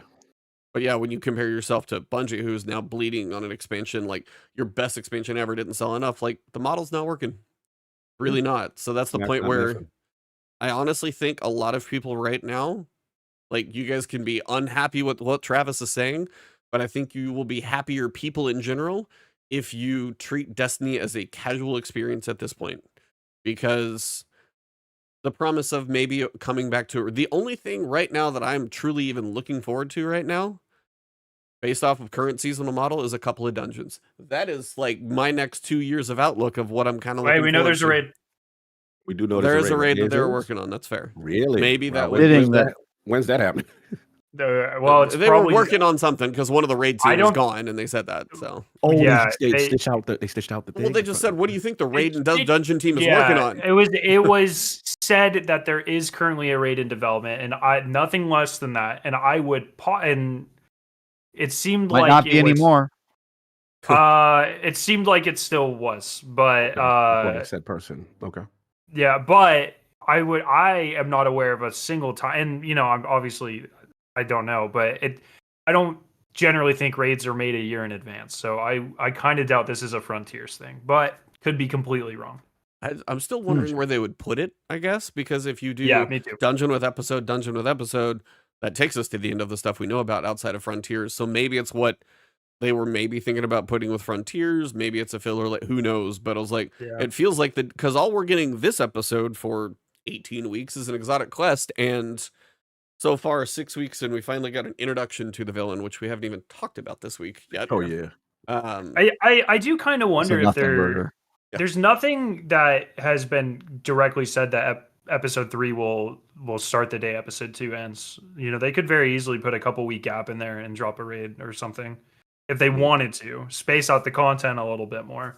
I think your supply of copium is running out as we speak. I'm just saying, I don't think I have never heard of them working on a raid a year in advance. That's crazy. When they're putting out 4 major pieces of content a year. How long do you think it took them to work on the final shape raid? 6 months. You think that's all it took, or do you know that? I would have a hard time. Maybe a little bit more than that. But Crota came out 6 months before. Crota came out 6 months before that. How much overlap? We know that Sorry. they sometimes work on ideas and then shelve it and make it a part of a different raid, and so I think they've got a bunch of like half completed raids that they sometimes draw from. Maybe that as well. Yeah. But I mean, it's a team. How many people are on the rad team realistically? Like 20, 30? I don't know. But it's like they're doing dungeon raid. How many people can realistically work on each piece of content leapfrogging each other? And so it takes a lot of people to make these things. They can't just take a quarter of the team is. I would bet my liver not working on something full time for the entire year. You know what I mean? Seems like it'd be put the whole team or half the team on one thing, and then half the team on one, and then. So where do you put it now that we kind of understand the episodic? Yeah, model? that's a great question, isn't it? I don't know. Depends. Because we're getting okay. Where do you put the exotic quest? Week 1, for Act 3. Week one. Okay. Week 1. I think it'll be all their exotic quests, all the previous ones, with the exception of Whetstone, which is barely an exotic quest by traditional standards. They're designed to be run weekly. Run it again to get the catalyst. Run it again to get the catalyst. Or whatever. Yep. So I bet it'll be a 3-week exotic quest. I'm sure we can see how many catalysts are in the game. I actually haven't checked, but 3 or 4 probably weeks. Come with the data mining on day 1 of whatever. No, I guarantee it's already in there. It's not. Yeah. All the triumphs already are. So, or the strings are, not the triumphs. The strings are already in there. So, yeah, I would be very shocked if it's not a week 1 thing. But yeah, it's like it does feel like, hey, what's your last 2 rounds? So, okay, then the question is, where do you put a dungeon? Middle of the act when it's quiet? At Bungie HQ. Walk in the doors and it's just the whole dungeon. All right, we can speculate about dates and stuff like that. I feel like at this point we could probably talk about Act 2 that did wrap up. If I can wrap it up. Yeah, if you want to wrap it up, that's totally fine. Yeah. My closing remarks are this. Closing statements? Closing statements? We do it. Friends, Bungie employees, former Bungie employees, it did not have to be this way. There is another path in the games industry. And I'll tell you what I see in the games industry as somebody who visits game studios all the time and writes about game studios all the time. There's a beautiful cycle in the games industry where entrepreneurs and creatives with really good ideas start studios and they grow them into something special and people fall in love with their games. And by virtue of their games, they fall in love with those studios. And it takes a lot of guts and a lot of risk to do that sort of thing, but when it happens, it's the most beautiful thing in the world. Eventually, those companies get bigger and their ideas expand, and then at some point in time, they probably become too big. Maybe they get acquired by somebody. Usually, by the time they become a corpse, Microsoft buys them and adds them to their pile of bodies that they call a studio. And that's sort of the cycle. But there's this really great middle ground between the people who are just starting out and coming up with creative and interesting smaller ideas and the corpse pile that you find at Activision, right? And that is like this, I don't want to say AA studio because they make AAA games, but like AA in size, like a Bethesda, right? Where they're independent, fully independent. I'm talking about Bethesda before they got acquired. They're probably a bad example today. But at one point, if you think about Bethesda or Ubisoft back in the day before they became enormous, there's this great middle ground of these studios that are still independent, but they're not answering to anybody. They're self-owned. They're private companies, and they get to do these super cool things. And what I have seen is those companies disappear for a really long time. And Bethesda is a great example of a super recent one. They were filling that slot of like making great games, but not being beholden to anybody as a private company. And they got acquired. From Software is a great example. Actually, they do have a parent company. But yeah, Bandai Namco. So they're actually not even a good example. Larian is a great example. Thank you for throwing that out there. Yeah. Larian's a great example. Those companies have steadily stopped existing. And the reason I bring this up is to not preach or whatever, but because 2 years ago, when Bungie sold their company, I was devastated because I wanted Bungie to fill that void. And I think they had an opportunity to do it. And the dream they were selling their own employees and their players was that they were going to try. That is not easy. It takes a ton of risk to double down on your own company and say, hey, we're actually going to not sell for the billions of dollars now because we want hundreds of billions of dollars later. But you have to believe in yourself enough to do it. And I wish that Bungie had the courage and their board of directors had the appetite for risk enough to take that leap, because I could see this vision for what Bungie could have become, where they could have replaced that void that's currently unoccupied by companies like Bethesda. And so I just want players to expect more from these studios and to support them however they can and to encourage them to not sell, because I see a lot of celebration where companies get acquired, like, yay, they did it. And to some of that, there's some extent. I think you can say that about Bethesda because they were their own business for 30 years and got so big that it kind of didn't really matter, right? It was like, all right, whatever. They're kind of already there at that point. But I think that there's a real opportunity for companies like Bungie to step up and reclaim that part of the industry and do awesome shit that just isn't happening right now in the games industry. And I think Bungie could have done it. It's why my heart was broken 2 years ago. I don't think it had to be like this. And I hope that the future developers look at this as an example of how wrong it can go when you do not believe in yourself and bet on yourself. Because that's what I think happened here. Another thing I do want to add on to that is just the idea of, if we want to support some of these ideas that get out there in the world from all these other companies, as Cog's talking about the circle of life, and some of these companies having smaller hopes to try and take this risk, try and get out there and experience as many of these indies and other games that you can. Give them a chance.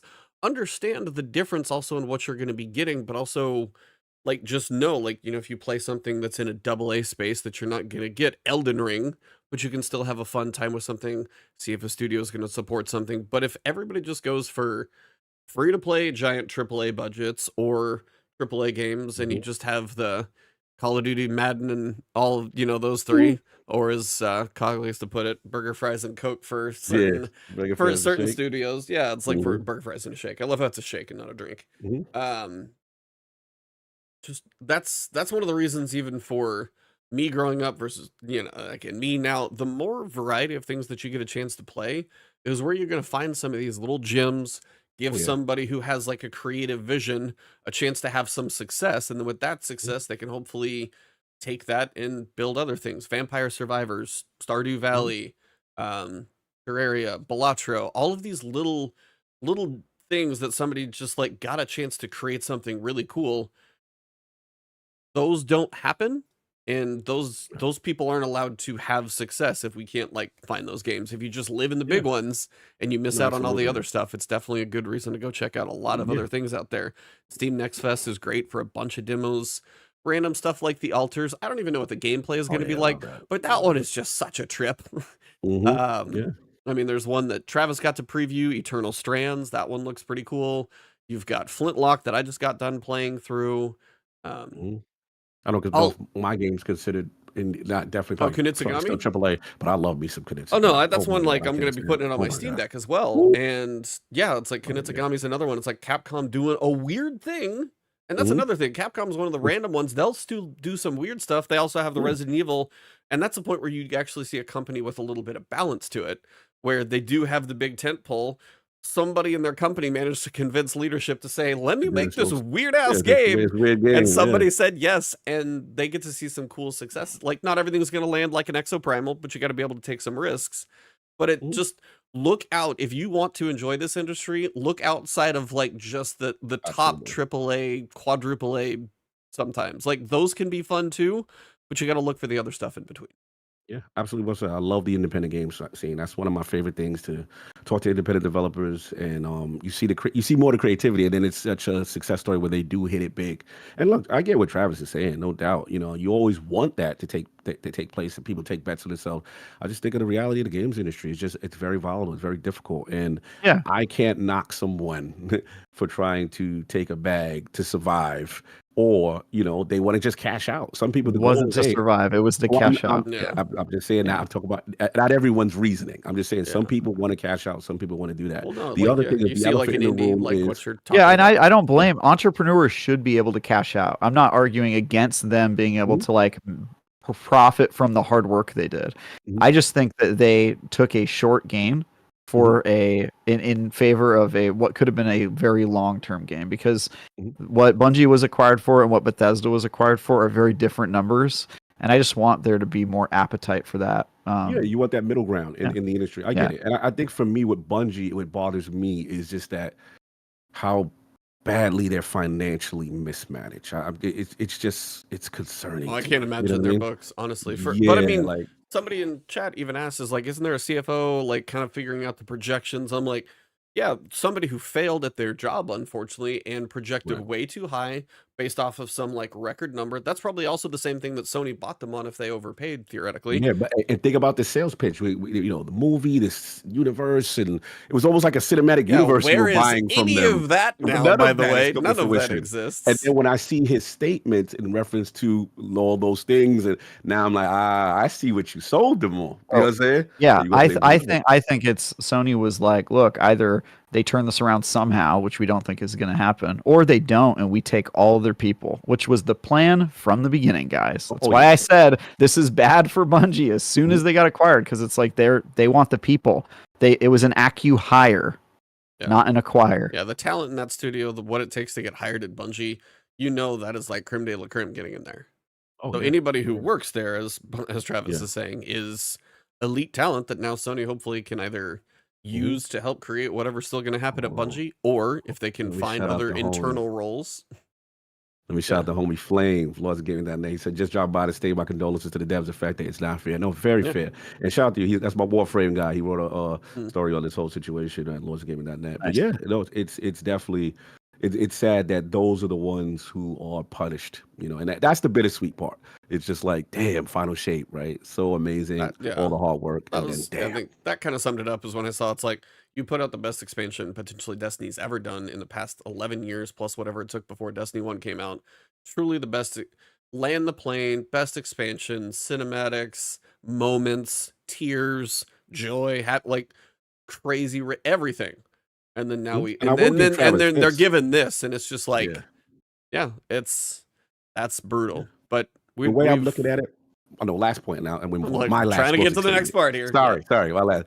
I'm almost gonna treat this emotionally. Like Terminator 2 is one of my favorite movies of all time. Right? Love that movie. As far as I'm concerned, the series ended with Terminator 2. That's how I'm looking at the Final Shape right now. That's really that bad? Oh, bro, I hated Terminator 3. I couldn't stand it. But as far as, like, to me, Terminator 2 was like the perfect send-off. You know what I mean? Christian Bale's was okay. okay. What was that one? I'm trying to. Okay. Yeah, I thought there's been a lot one weird of them ones. Yeah. one of them was good if you didn't see the trailer because it had like 3 twists and they were all spoiled in the Oh, trailer. yeah, that the was trailer, so yeah. confusing. I I was hate that like, why? I was like, this movie could have been successful if you didn't screw yourself over with I mean, this that's horrible Doomsday trailer. and that's Doomsday and Yeah, Doomsday. all Salvation, over. I think is wait, no, was Salvation. it No, Salvation? yeah, it was decent. It was decent. I remember that one. Yeah, It was decent. there was Yeah. one. There was one where he came back old. I don't know what that one was called, but Yeah, there's yeah. some. Anyway, What I Yeah. wanted to Back- get to next is Go ahead. Act 2 has wrapped yes, up, yes. and I wanted to pass it to Scaro since he's been pretty patient for a Oh, little bit. We Sorry. wrapped up Act 2, and I wanted to get your thoughts on because we haven't had you on basically since the episodic stuff started, and obviously before Final Shape. But what are your thoughts so far on Act 1 and Act 2 for Echoes? And then what are your thoughts after this week? What are your thoughts on kind of the episodic Yeah. I don't overall, know. and then also on this week's delivery?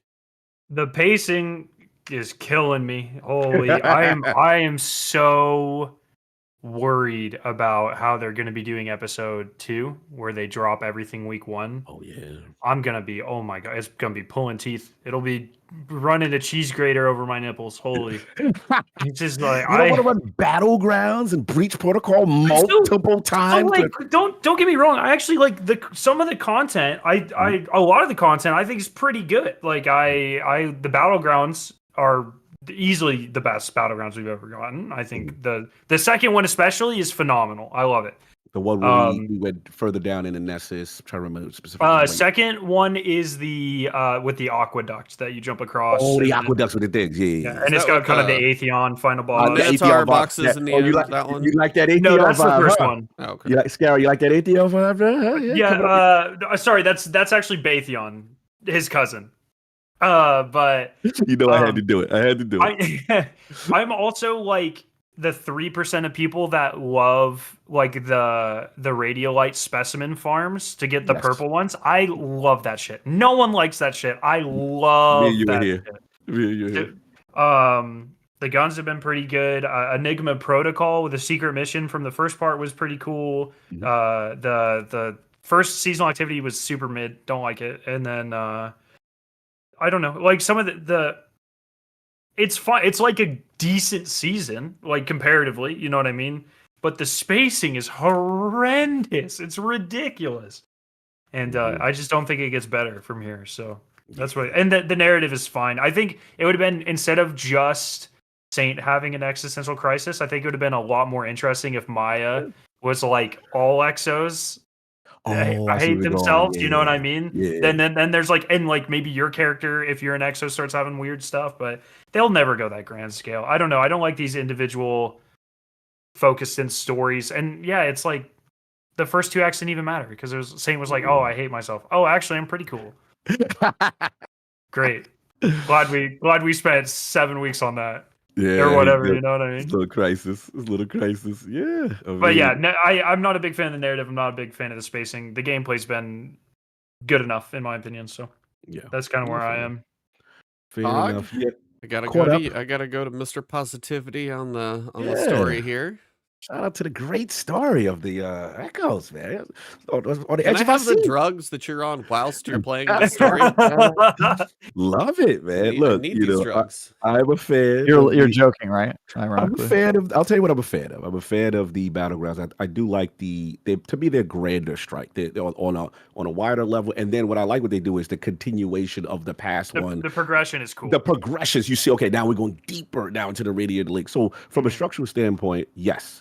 The story delivery has just been brutally slow. It's just that part has been crazy. But I do like the development, like I said, of the whole going back to Satan, the whole what is it? Is he him? And going back to the grave. I thought that was a nice little key point. One of the few things that I liked during the Sundial mission, which was going to the grave of Satan 14 and then the So whole we're download. revisiting. Now we're reusing story beats. They're definitely going back We're to using that. for story sure. beats, but the environment is in these missions is absurd. It's criminal that we can't go visit these places. I more than know. once. I I want know. all of Nessus to look like this. Travis looks like he gets shot with a tranquilizer. So we'll Bring get to- back Venus. Yeah, and they had what's funny is they had to explain that Mercury was not in the game, It so was so thematically bad. they had to. Oh no! Well, Tommy, I it's mean, not your- yeah, I was speculating. I was like, are we actually going to go back to the Infinite Forest? Yeah, like how they gonna I was do like, this? that seems really out of the realm of possibility. And of course, I was like, of course we didn't. It's just Well, it's just a Nessus now. It just Nessus. And Mercury was Nessus. I'm the sorry, entire it's an time. archive. It's an It's an archive archive. of the Yeah. Infinite Forest on Nessus. Yes. But That's what how I you will get away love, with and bullshit. again, what I play Destiny for, I know Travis is dying right now, but what I enjoy Destiny for is the gunplay, and I love apparent action. I got my role. I was able to focus it. Aberrant. Aberrant. Yeah, At got least that say joint. it right. Jesus. Whatever it is, I got it. I love it. Aberrant means like not normal. Yeah, I hated the fact that I had to go through that NES 05 whole thing just to get the focusing though. That don't time gate the focusing, bro. Like that pissed me the hell off. But I got that joint, and I will Terrible. say with the which you're hilarious, with the artifact, the sniper, Whispers outside, boys. I'm just letting y'all know. Like this what is it? The sniper's meditation perk with the ignition and all that stuff. Absolutely love it. So I got my builds. Everything is rocking and rolling. And Warlocks are undefeated right now. I don't know if you saw that broken build that we got right now.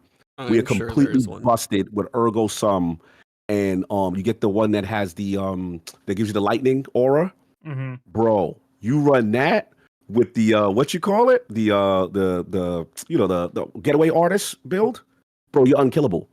You can have like the amplified reduced DR. You have so much damage reduction. It's insane. So I'm just out here cheesing content, doing stuff. So it's great. Back if from you're the a build dead, guy, just calling you out in chat though. I love it. I love it. Yes, I got the frog. Shout out to the frog.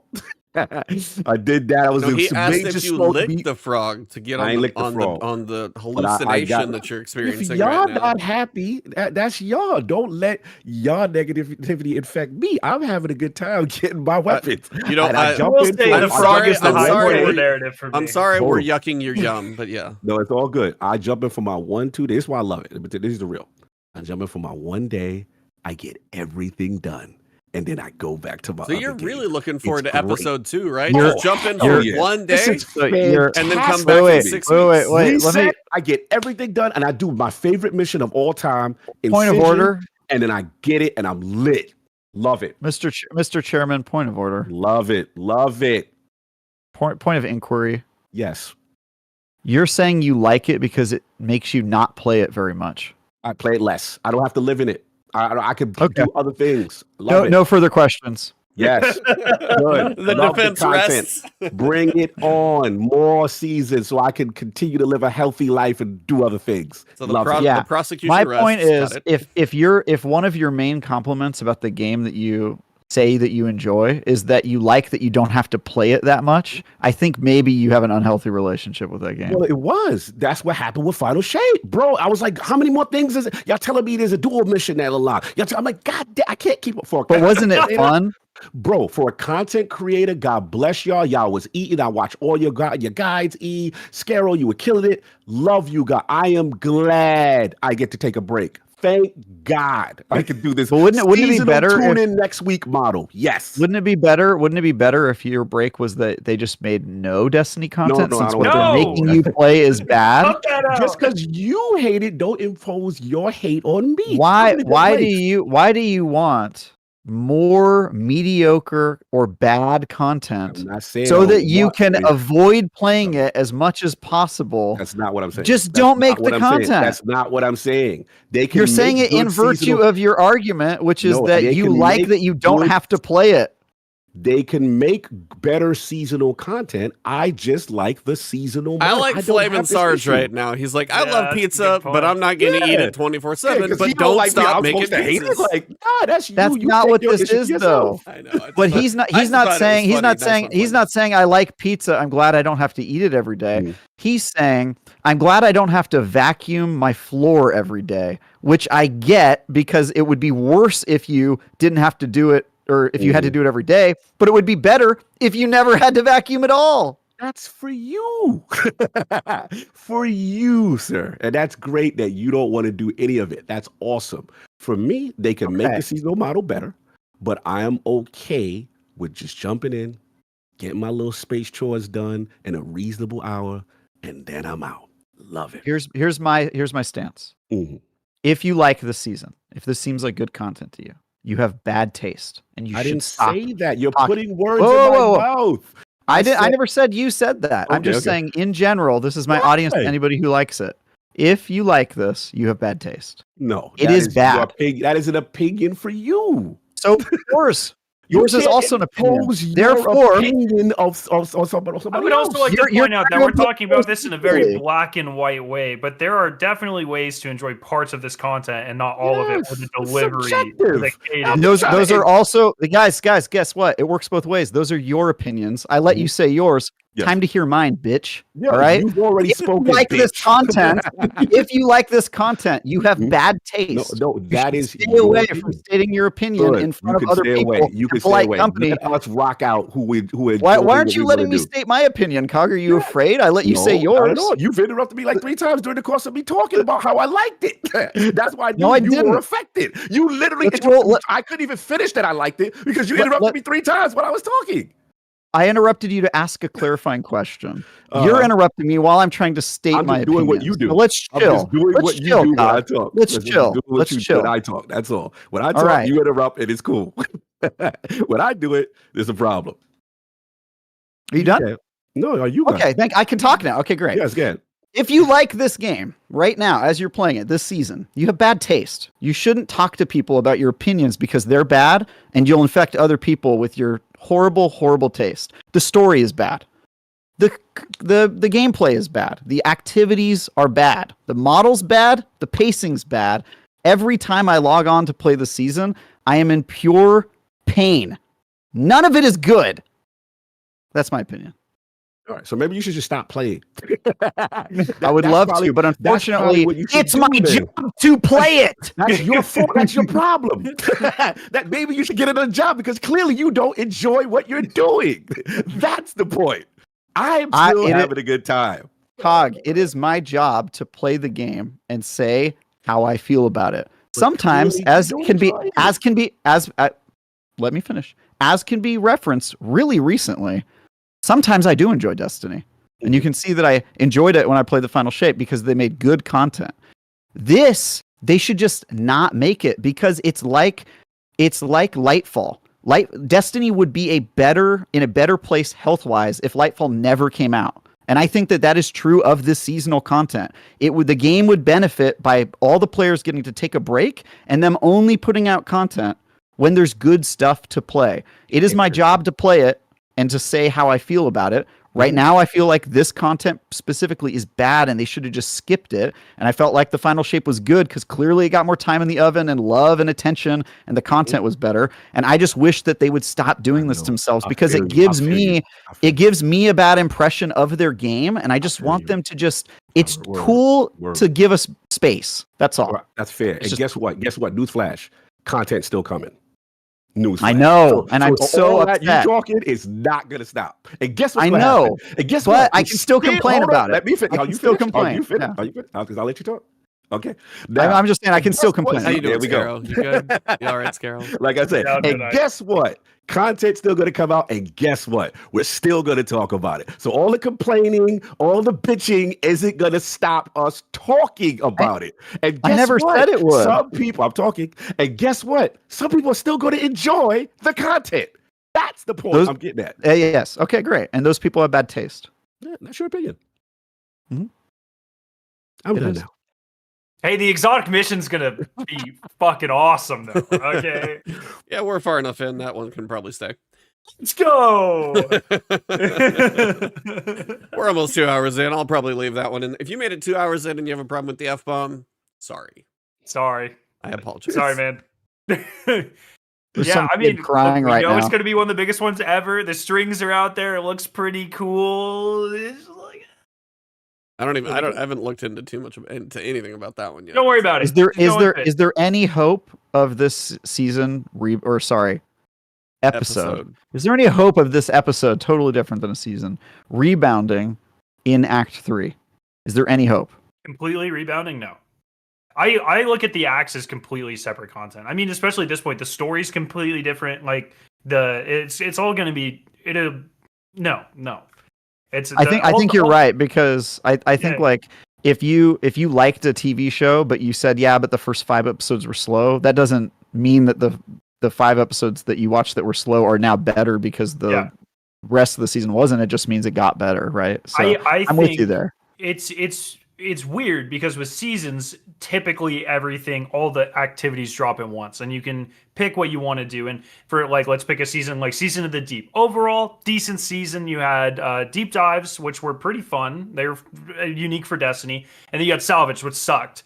But like, Deep wasn't made worse. Season of the Deep wasn't made worse if you didn't like Salvage, because you weren't forced to play it for 6 weeks. But here, you were forced to play the bad first activity for 6 weeks, and then the decent Battlegrounds came out, and that doesn't make the first 6 weeks better.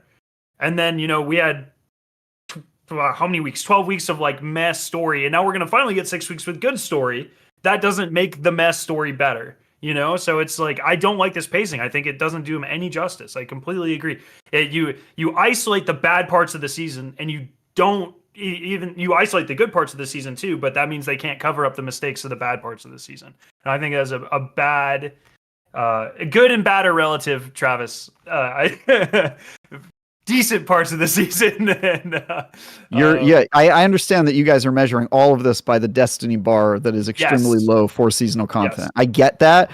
I don't do that. I judge games based on just a strict, they're wasting my time or they're not, and that's why I tend to be harsher on seasons. I need your IGN rating of Act 1 and Act 2. Oh, geez, they're like... Act 1 is absolutely a 3. It's awful. And Act 2 is a 4. Bad.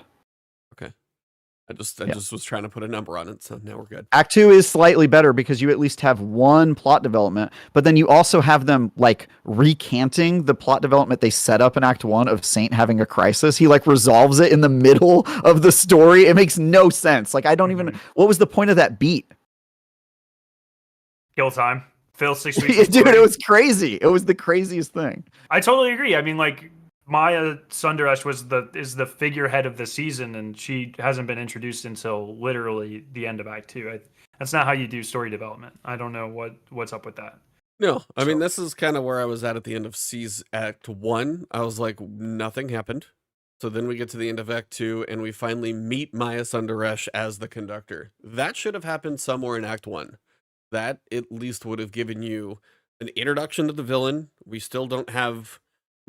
we have a little motivation of what she's going for. Now she just wants to take over the world. Not really anything new. Just wants to be vexy all the time. And, but that should have happened in Act 1. So what that makes me think about the writing for this season is it's just very thin. There is not a lot of story that they're going to tell over Vex because there isn't much there, and they couldn't come up with much related to Vex. So they just stretched us out trying to track something down for a very long time, an extremely long time. It's like the longest montage, but it took 9 weeks for us to get to the end of the montage of tracking to finally get to the end. Now, there were moments where Osiris and Saint had real, like, actual discussions over a couple of things in there. Those were decent moments, but they could have taken place nowhere related to this episode. They are just a moment of them actually having a relationship. And part of my issue with this entire episodic model 1, 2, and 3 is the fact that right now, being as we have no idea what the future is, and if these rumors are true, it is even less than we could have possibly hoped for. We don't know what the future is, but right now I'm sitting there, you say you got Aberrant Action. I'm like, cool. Do I need another weapon to grind for right now to do all of the same stuff for the next year and a half? It doesn't feel like there's a lot for me to go for. Now, does a dungeon probably pull in maybe some need for higher level stuff? If I get everything at Pinnacle and we don't get a level increase with the episodes, which I doubt we will, so we're just going to be sitting at 2,000, and once you get to Pinnacle, you'll be Pinnacle capped. And then we're just going to get the episodic restart as well. I just don't have much motivation even right now. I haven't even hardly unlocked many patterns because I know the guaranteed red border every week that I log in for, it's going to be sitting there waiting for me, and I don't have to rush it. So my incentive personally has been very low to play after Final Shape, and I had a lot of fun, as Travis said, in Final Shape, but in these episodic things, the story of this Vex thing, they said they're going to be standalone stories. So it takes us 6 weeks to meet the villain. We're going to have 3 weeks of something, and then maybe this, like, and then for the people who aren't deep into the lore of Destiny, there are at least probably 2/3 of the people who didn't even know who the hell Maya Sundaresh was when that name popped out of her mouth. And you get to that point, there's no buildup of who it is, there's no discussion of where she came from, there's no motion graphic to explain where it came from, and that could be a recap in the helm of the Veil lore. It's like a 30-second exposition. Yeah, and the Veil that's buried so far off the director's screen, people probably still haven't even gone and done that thing. So all of that stuff is like, mine is the fact that it's like, I enjoy like watching those little moments between Saint and Osiris, but those could truly take place anytime in the past 10 years because that is just their relationship and we're getting to see it on screen, which is cool. I don't mind seeing that, but it has nothing to do with the story. Very little, I should say, at least. Yes, you say he has an existential crisis as, am I really this person? Are these memories weird? And the only reason they're involved is because we have to find some way to tie Vex into the only person tied to that story, and they messed with his mind. And then, as you said, he fixed it on his own. He's like, oh, I'm good. Okay, Osiris believes in me. And that's actually nice that the faith in Osiris, the faith in Saint comes from Osiris. I'm like, that builds their relationship. But they could have an existential crisis in anything. It has very little relation to the story. The Battlegrounds are decent. I don't mind those.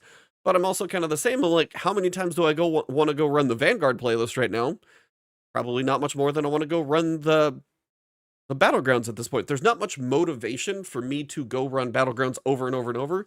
And if I actually somehow had all of the patterns done, there would be even less. That is kind of where I'm at right now. And I'm actually surprised lately that I have been so uncompelled to play Destiny that like I'll log in and I'll hit the wrong menu button to do something or the interact button because I've been playing a lot of like Once Human or something else and it's like I'll hit F instead of E. I'll hit the wrong button on my keyboard. That's how little I've actually been playing. I'll check like my hours and stuff.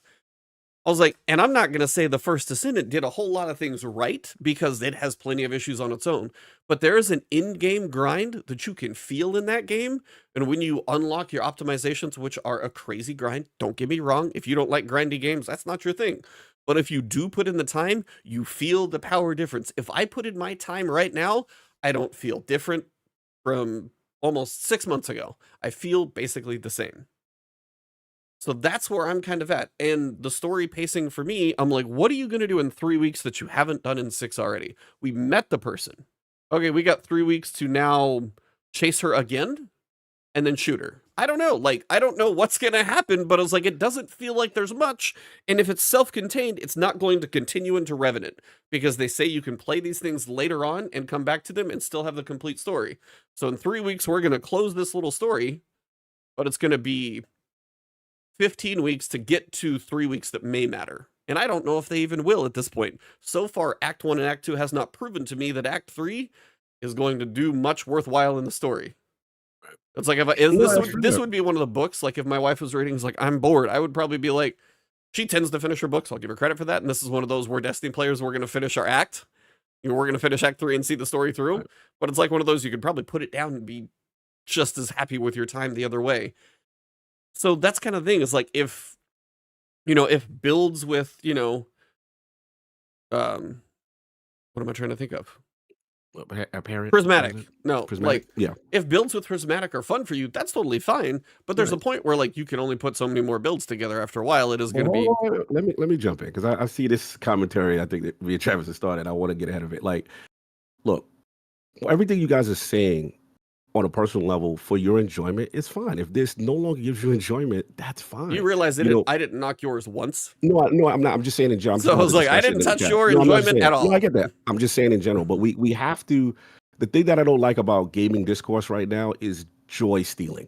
I really am not a fan of that. If you enjoy something for whatever reason you enjoy it, no one should tell you or try to stop you from having fun or minimizing fun. And that's the part I'm trying to get away from because there's certain aspects of this game and other games that I like that no one likes and no one will ever like. But no one's going to tell me I can't have fun and I'm not having fun doing the things that I enjoy. And I just be honest, I don't appreciate when people be like, yo, that's terrible what you're doing.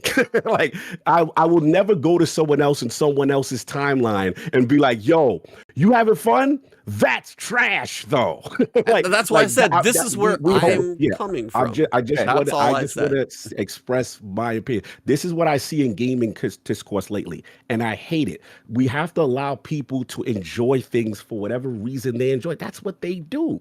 But to sit there and come at someone because they enjoy it, that's whack. I'm sorry. I'll never get on board with that because everyone likes things for different reasons. I enjoy this game for build crafting. I literally get joy out of that. I enjoy doing the combinations with the class items. We are allowed to have different opinions, and I'm not crapping on yours. I'm not saying you are. I'm just talking about in general in gaming discussion. That's what I want to get back to. Let people enjoy things if they're having fun. That's all I'm saying. I will completely disagree with what Cog said. So the problem with Cog's opinion I love here, how that was like trying to be civil and everything. And sorry. The problem with Cog's opinion here is that people who say, hey, stop telling me not to have fun. First of all, no one's telling you that. Like what I said in my thing is that I thought that the game. Wait! I didn't interrupt you. I didn't interrupt you, Cog. I didn't interrupt you. I didn't interrupt you. I'm giving context to what you I did said, not though. give. I did not interrupt you. Context. Can you let me finish my thing, please? Go ahead. Okay, thank you. We're gonna start muting panelists. The problem with people who take that opinion is they say, "Oh, you're telling me not to have fun." No. People are expressing negative opinions, and then people are saying, oh my God, if you don't enjoy it, just stop playing it. As if those opinions that are negative are less valuable simply because they're negative. Negative opinions are equally as important, sometimes more important than positive opinions, and they're equally valid. And so I think some people use the fact that they enjoy games as a way to refute or say, to invalidate criticism. Criticism is valid and it needs to be spoken by people who feel that way. And other people say, why are you even commenting on the game if you don't like it? Just stop playing it. Or how about I get to play it too and I get to state my opinion and you don't get to say, hey, because I like the game and you don't, you should stop talking about it. How about we both get to talk about it? I get to say I don't like it. You get to say that you do like it. And then you stop telling me what I can't say to you about what I think about the game. The difference it's Travis, bullshit. Travis, can I mediate real quick? I was going to say, Travis, you missed the point. No, the difference in Travis of what you said is fair. Anybody can have an opinion and critique.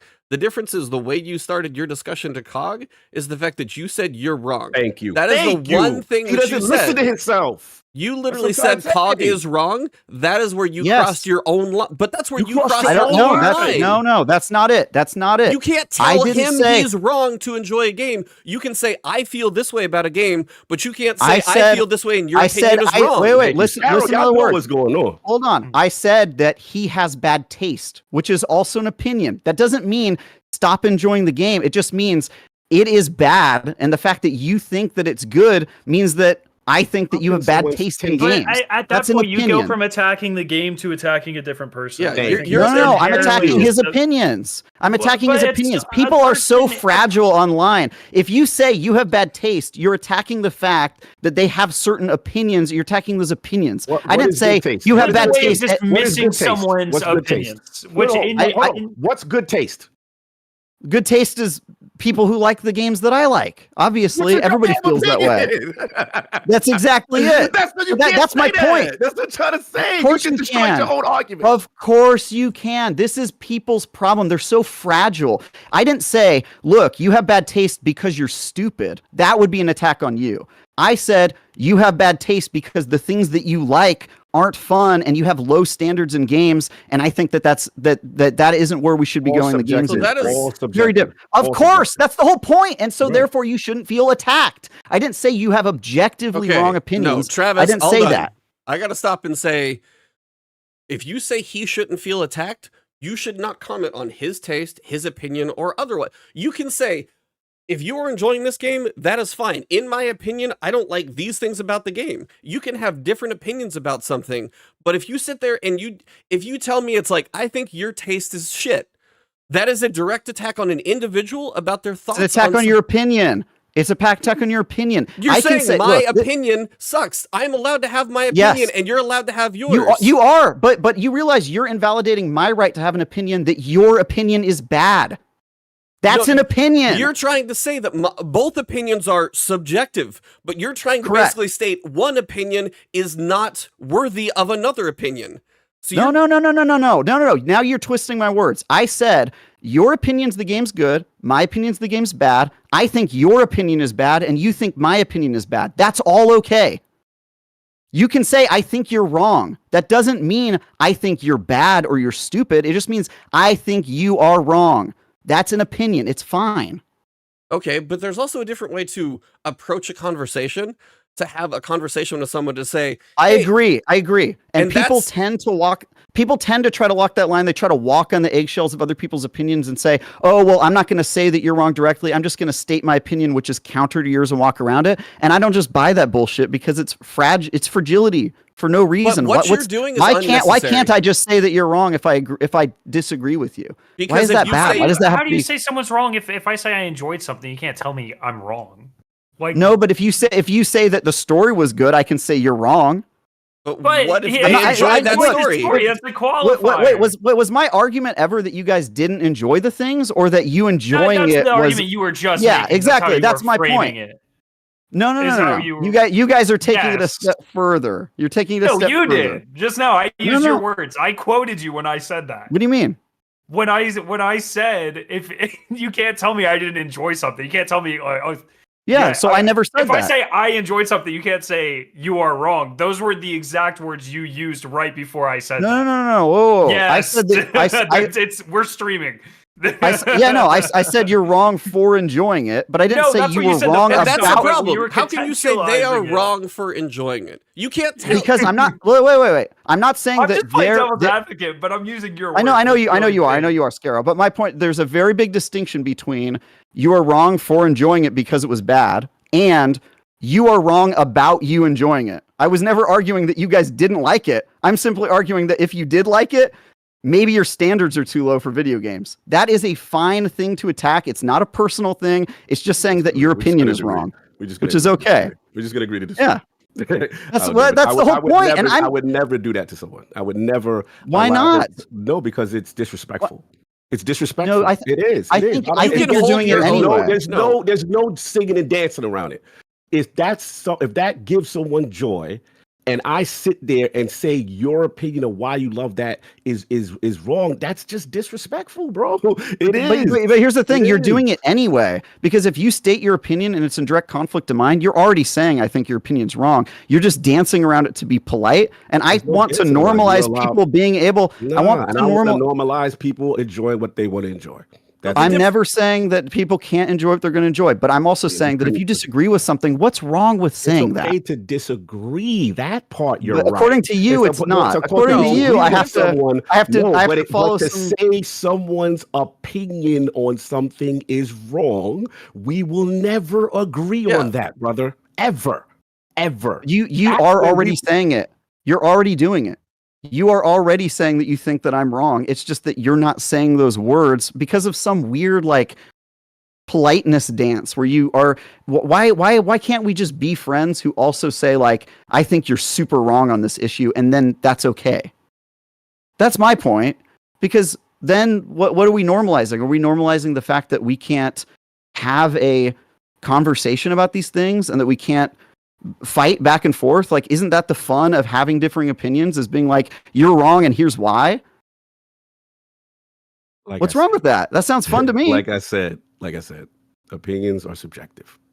Exactly. But they can be debated. And if someone enjoys something, to take someone else's joy away from something, I feel is wrong. I'm not trying to do that. I will tell you, that is a lot of the way it comes across. Yeah. Hold on. Okay. All he asked me was how I felt about Echoes. All y'all went back into a seat. Y'all was doing faces. I couldn't even get the thing out.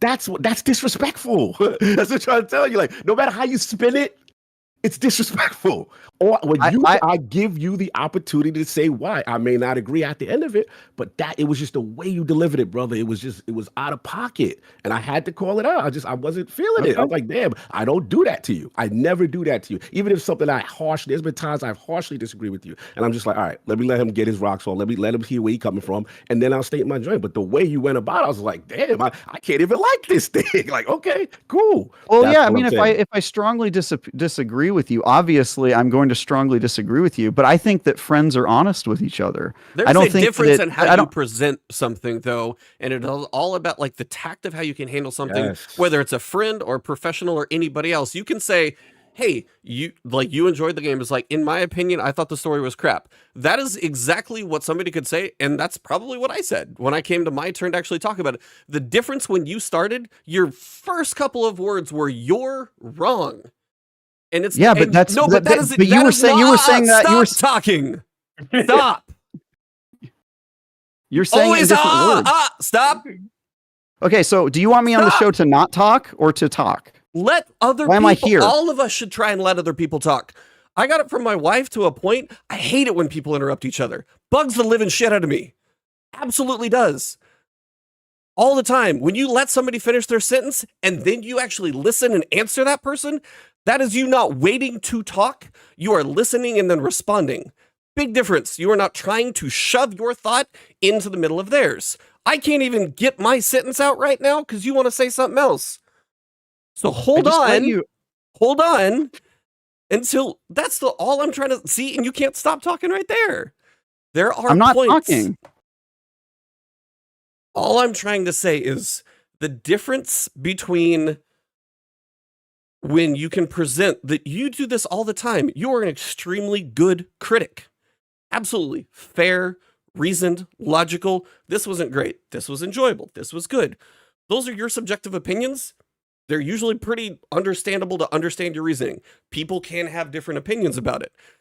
The difference is when we're sitting here having a discussion like this, what happens is I have an opinion. Scare has an opinion. You have an opinion. Cog has an opinion. If Cog gives his opinion and then you're the next one to come up and everybody goes and then you say you are wrong, that invalidates his opinion. That is what you are doing, is invalidating his opinion. You're saying he's wrong. You can have a different opinion. You can have a different opinion, but you don't have to directly attack Cog's opinion. That's the difference. You can say, I thought the story was paced poorly. I thought these other things. That is your opinion. That's totally fine. There's nothing wrong with all of the reasons that you say you did not have a good time. The difference is you didn't turn around and attack me either. You didn't say so that you don't have to directly go after a person in that moment. That's all I'm saying. It's like the way you present it came off really poorly. That's all I was trying to say. It was not my intention to go after everyone. And my point is, I wasn't doing that. I believe that when people disagree, they should go into a deeper level of engaging on the topic. And the model that you and Cog are proposing is the most shallow, uninteresting version of debate that exists. It's you state your opinion, I'll state my opinion, and we will not try to work through the differences. Working through the differences requires saying, I think you're wrong and here's why. Because two people can have an opinion, but if one is backed up by 5 or 6 reasons and pointing and citing different things, that opinion can be made stronger. And I think you only get there if I say, look, I think your opinion's wrong and here's 5 reasons why I think it's right. You can then respond to that by going, yeah, well, you didn't change my mind and I still feel the way I feel, and that's fine. But if we want to get to a deeper level of discourse, I have to be able to say you're wrong, and I want to normalize that, and I want you guys to feel like it's not an attack on you, it's a criticism of your opinions. That's my point. That said, if you guys feel like I was attacking you because of saying that, then I apologize. Thank you, brother. That's all I asked. But to be clear, that was never my intention, and it's never what I want to do. I just don't want this show to be. Totally. And I respect that, Cog. And I was going to apologize, but I kept getting interrupted. Been trying to apologize for like 5 minutes here. But yeah, my point is that I just don't want this show to be here's 4 separate opinions stated separately that never intersect, and we don't ever try to reach some sort of Of course. debate on that or go course. deep further. And I think Of course. what E is proposing is 4 separate opinions that we never have to like parse through why we disagree. In defense of E, Scarrow, you got a always thought, wants to by get the to way? deeper stuff. But I think it's I just know a what you're saying. phrasing problem. I think that's Yeah, it's just phrasing. I was like, that mine is the way it came off in the moment was a direct attack. If you literally was just like, to me, like, you really enjoyed the story. For me, the story would come off as poorly paced. I didn't feel like the characters had a whole lot of weight to it. For me, those things are a struggle. So what about this is something you're enjoying? That's what you want to see. You want to get deeper into the nitty gritty. I'm totally fine with that. It was the way it happened in the moment, which was just directly felt like calling him out from an outside perspective. So if you want to get into a deeper discussion, that's totally fine. It is how you present that deeper discussion opens more people up to have that with you, because Cog is somebody who's going to usually tell you how it is, good, bad, or otherwise. You're somebody who's a very logical critic. You both are good at getting into the nitty gritty at stuff. But if you attack somebody's character, if you attack somebody's opinion, the way they form their ideas and say you're wrong, be like, hey, I had these struggles with the story. Then you come around and say, you really enjoyed the story. Maybe we won't agree on this, but this is kind of why. So there is just a more reasonable way to handle a situation. It doesn't mean you can't get into the nitty gritty of any topic. The world, you and I have talked about this before, about very larger topics about this. The world of nuance is extremely hard to have on the internet. So I'm happy to have a nuanced discussion about pretty much anything, if anybody is willing to have that with me. And half of the world is really having a struggle talking to the other half of the world right now. A lot about a bunch of different stuff. So I am always happy to have a civilized discussion. One thing that ticks me off is people talking over each other. And then the other thing is just how you interact with that person. And if it comes off that way and somebody says, hey, when you call this out to me, it comes off this way. If you accept that, you apologize, and then you can have the deeper discussion. That's great. That means you actually work through something. You're probably even closer afterwards. But it's just in the moment, that's how it goes. It's over. We good. Yeah, I totally get what you're saying. And for me, that thing you're talking about where half of the country doesn't want to talk to their country, or the other half of the country, I think that happens because they both state their opinion and then they refuse to actually parse through why they differ. And so in my ideal world, people are able to say, I think you're wrong, and here's why I think your opinion is so bad. And then they're able to go to that. And my style of communicating is, I don't like the polite, somebody said in the comments, the morning show take of like everybody states their opinion and then you move on. I like the fight. And for me, I want to get into it and be like, you're wrong, and get in your face and tell you all the reasons why I think you're totally wrong about this issue. And then afterward we go, good game.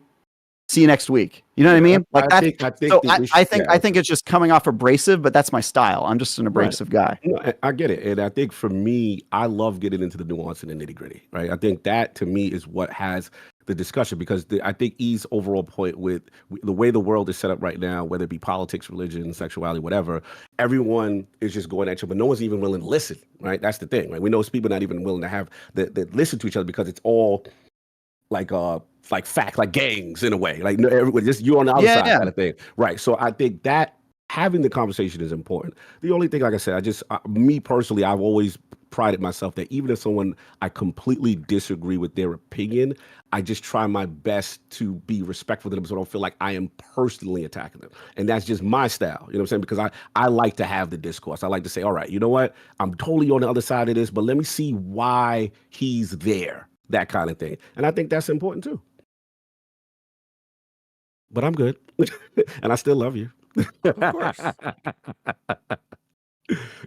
Scarrow with a great episode. He came on. Yeah, you came on for the therapy session. What the hell am I doing? What's happening? Your wife is over there like, how's the podcast? It is a bit of a shit show. It's a bit of a mess. It's a bit of a mess. We get there. It's all love. It's all love. Shout out to Concept Center. Concept Center with the channel supporter. Thank you. Yeah.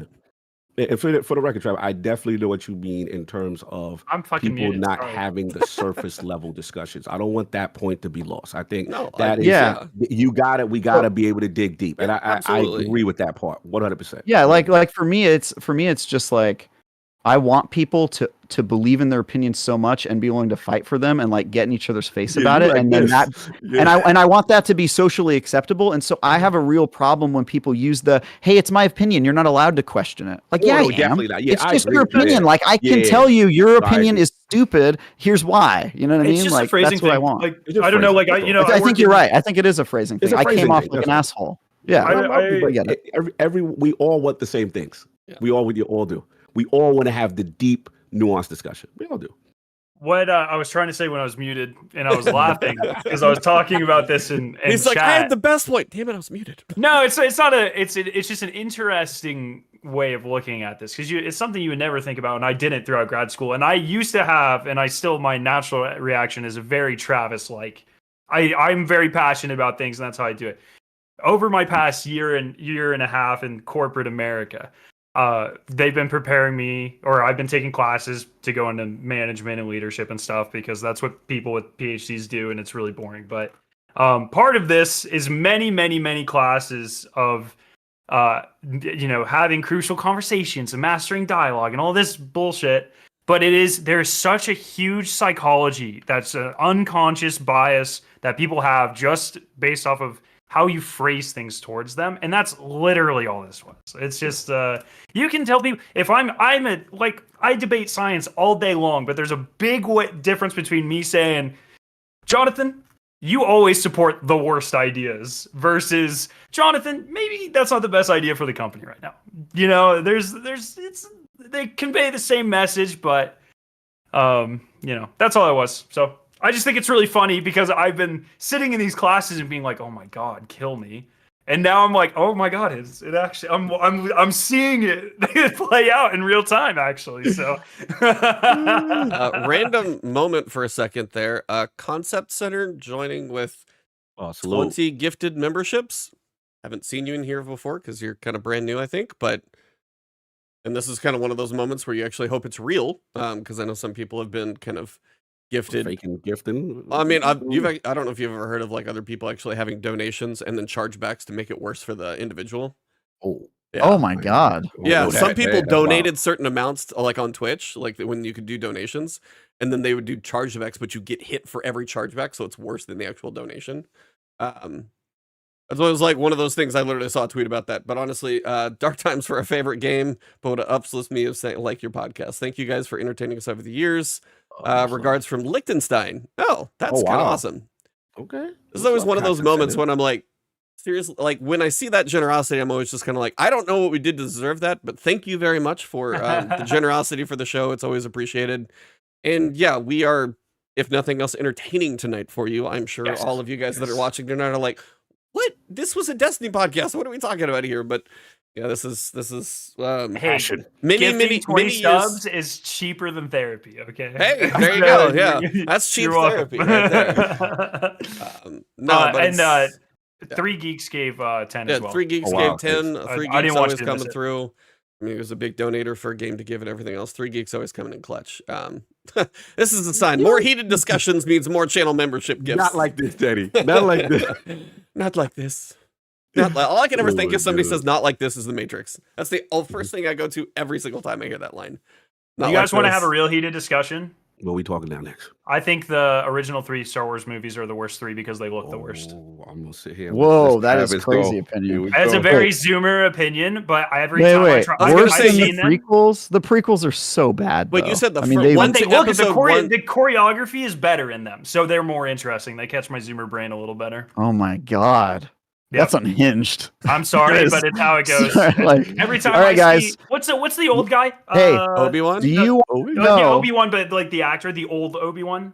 Oh, I forgot. Alec Guinness. Yeah. Alec Guinness. Every time I see him do his little spin move with Vader, I cringe. I die.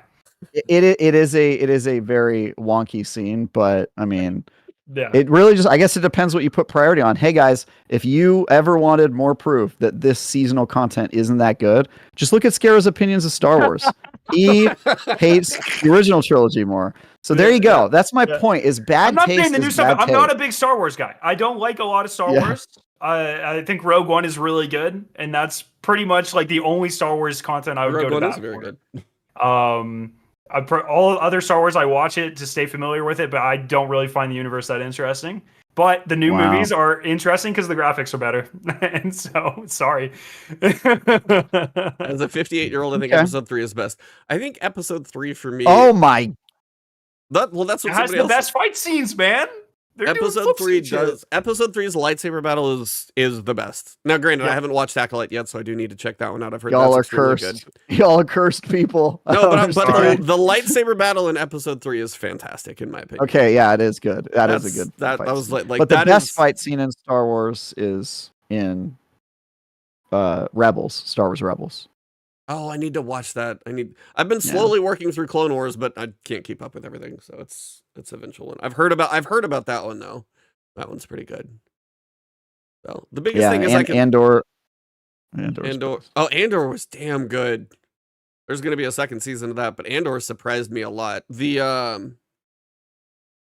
what is it, Stellan Skarsgård? His monologue, it's like 2 minutes long. It's also a fantastic one too. He has a good moment there. And then I think there's one episode, I want to say it's like 6, something about an escape. And without giving away too much, you would probably know what I mean if you've seen it. That's also a fantastic episode of Andor. But Andor was way better than I expected. I actually haven't watched that one. I watched the Boba Fett. In it, I was just like, I'm not doing that this. one's real bad. Book of Boba Fett's not great. It's real a bad. waste of my time. Have you watched Andor?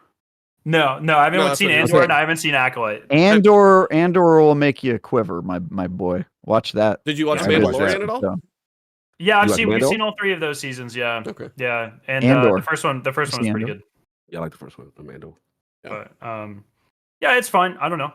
But I just wanted to if I thought I was going to get you guys some more gifted subs by starting a heated conversation. So that's my go-to. That seems to be the secret. Anytime I'm like, this is going too well, I have to break the ice a little bit. That's the opinion I always lead with because in case of emergency, break glass kind of situation. Yeah. Transitioning since we saw so much Star Wars, the thing you've been playing.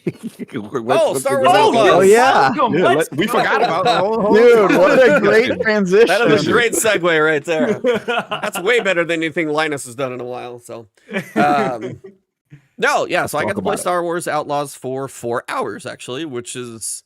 Honestly, I gotta say, a really great way to do a preview. Here's 3 hours on this chunk. Here's an hour on this chunk. We'd like you to see these 2 quests, but kind of just go. That was really nice to have that freedom. Also, there's a decent amount of faith in the fact that not a lot of things are just gonna bust. Here's just a planet that kind of works. Sorry, can you set the stage for what type of game this is, please? So, Star Wars Outlaws is made by Ubisoft. What do you think? Ooh. Star Wars Outlaws, kind of. So you're gonna have you're gonna have kind of an open zone. But the zones would be like planets. So instead of full open world, it's going to be planets that you'll be able to go to. Open world, hub worlds, if you want to call them that, with major cities. But I mean, the open world, you get on a speeder. Speeder feels kind of janky, but it's just like a speeder that came out of a ship. And when I start the game, it is an open world, Star Wars game, open hub, whatever you want to call them, hub world. But you're from the perspective of a smuggler, kind of. Cave S, and then she's got her little raccoon fox ferret thing called Nyx, who's adorable. And she seems a little green in the smuggler world, done some stuff, but not grizzled Han Solo. She's a little green, but she's done some things. She lands on a planet. She is over her head when she walks into the main city and says, hey, I kind of need to do this. And then talks to kind of one of the main crime bosses, mentions the wrong name, gets thrown out on her butt, then kind of meets the person who handles the everybody kind of situation. And as soon as you start walking around the city, it feels like you're in a Star Wars city. 100%. I think they nailed the vibe. I walked around and one guy's like, hey, I just need a few more credits to get back in the gambling thing. And then you find the gambling table on the inside. And then the different factions or syndicates is what they call them. I'm about to ask you. Maddie was talking about that. Yeah. Yeah. So the different syndicates, I think, are where the game's really going to shine because your ability to go and do a mission. You're like, hey, I need you to go get this thing. Okay, well, I go get that thing. Well, while I'm in there, I get a little more information. When you get back, you are meeting the person you're going to give thing to, but then you get the decision, extra information that you got. Do you tell this person about it, or do you hold it and give it to somebody else? Well, if you give it to this person, you're going to improve your rating with this syndicate or favorability. If you hold on to it, this person probably really wants this information. You could probably get yourself in with that faction too. So it's your decision of how to play the factions against each other is going to be, I think, one of the big ones. Go ahead. You were going to if I didn't know this was Star Wars, this sounds a lot like Starfield based off of your description. No. Well, no, because Starfield is a Bethesda-made RPG. You kind of know what you're getting with that. This is a Ubisoft-made open world game, and you kind of know what you're getting with that. And those are very different games. So it's way more. It's made by Massive, who made like Mad Max and some of those games. Which they made Division. I don't really know that they're the right team to make this game. I'm kind of nervous about it, but it is. It's very different. It is way more close to like an Assassin's Creed game than a Starfield. Are the worlds pretty big, or are they kind of? So 3 hours that I got to spend, Ubisoft will tell you they're the biggest ever or whatever. Yeah. See that mountain? So like the 3 hours I got to spend is like, hey, you get on your Sparrow, you need to go to the main town. Well, on your your speeder, like you take the speeder, you got a couple people that like try and, chase you, and some people are not happy with you being out there. You finally get into the city, it's kind of like a, neutral-ish territory. So then you get into there. But I was lost in the city for most of my time. Then it's like I went back to my ship. I went into space. Unlike Starfield, you can actually fly directly to space. Oh, cool. Okay. I did hear about that. Maddie said there's a little cloud transition. Yeah, it's like it is a legit animation to be like, I'm going from the planet to the space, and then you're you fly in space. We'll let you go ahead. I put 100 and some odd hours into Starfield. I'm allowed to have that up and down roller coaster. But yeah, and then in space, you got a little flying around. It was like kind of picking up some materials, a little bit of space dogfighting, but I got like first 3 hours felt very early. Like you did something, you crash landed here, and you got to fix your ship. This is why you're doing the missions in the city. Then like later on, it jumped ahead. You get to see a story cinematic, and you don't really know the beat of that story cinematic. That's the only thing nobody can talk about right now who played it. They're like, don't show this cinematic. We're going to show it to you, but nobody can see it. So you get to see that. And then the later section you get to, my ship is upgraded, so I'm like way faster at firing and have missiles and stuff. When I get in to the later mission, my blaster's upgraded and stuff. The thing to know about this game is there will be stealth, 100%, because you are going to be trying to get places as a smuggler. You're going to be trying to do things that people don't want you to do. Are you good with this faction? Well, you can walk all the way, like halfway into their base. And then if you're trying to go into the restricted zone, we don't like you that much. Then you got to sneak in. Well, if you want to go sneak into this person, you got to sneak the whole way. Then there may be certain times where you can kind of go loud, light people up, shoot people, mark people with binoculars. And some people have said it has some old school gameplay mechanics where you're like marking people with binoculars to track them around like a combat area. The little mini games aren't too shabby. The little lock picking thing is kind of rhythm based. And then there's a kind of Sudoku or Wordle almost thing, I think somebody called it. So it's like a weird mix of those two, kind of picking symbols out of a mix to get those going. I think it has potential. Do I think it's going to be where everybody's like, oh, this game's going to be horrible? No, I think it's going to be a pretty good time. I think where people are going to probably have the most fun, in my opinion.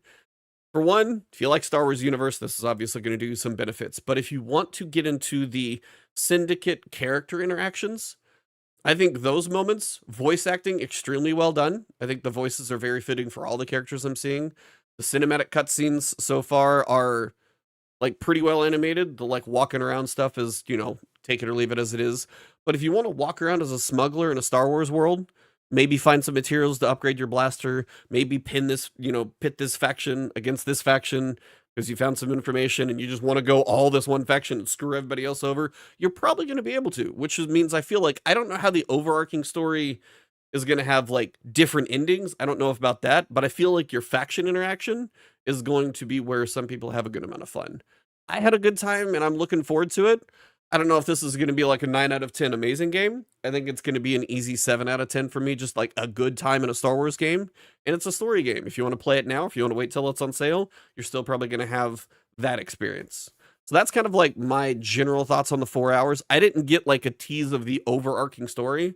I know why your ship is special, but I can't really say it. But outside of Starborn. Yeah, no. That was it. That was all along. Yeah. Guess we know what New Game Plus is like. This is Starfield DLC too. Can you chop people up with a lightsaber? You are not a Jedi. That's also the other thing. You're a scoundrel. You are a scoundrel. People can surely pick up lightsabers if they steal them or find them. There's probably not going to be any lightsabers in the game because it takes place during the period of time where Jedi are genocided. Oh, shit. Yeah, you play a Han Solo-like character, which is very different than anything they've done in a game before, but I think it could be awesome. Okay. Yeah. So I think it's the point of it'll be a different Star Wars experience because believe me, I loved like Jedi Fallen Order and Survivor. Both of those were fantastic. What? Hold on. I don't know if this is breaking, but Bungie layoffs include Luke Smith and Mark Noseworthy. I Where just did got this you from read it? GameStop. I'll put the link right now. Wow. Whoa. Oh, Wow. it is That's a via pretty big Grub. deal. It's but it's via Grub. Okay, so then we gotta wait. No disrespect to the Grubster, but you know what I'm saying. Okay. Yeah. Wow. All right, we'll wait. But Let's wait that's on what that it because is. that is also the same guy who said somebody at Sony was in charge, which is not true. So Got you. Fair enough. We'll wait. I'll just show y'all the link. I'll put it in our chat.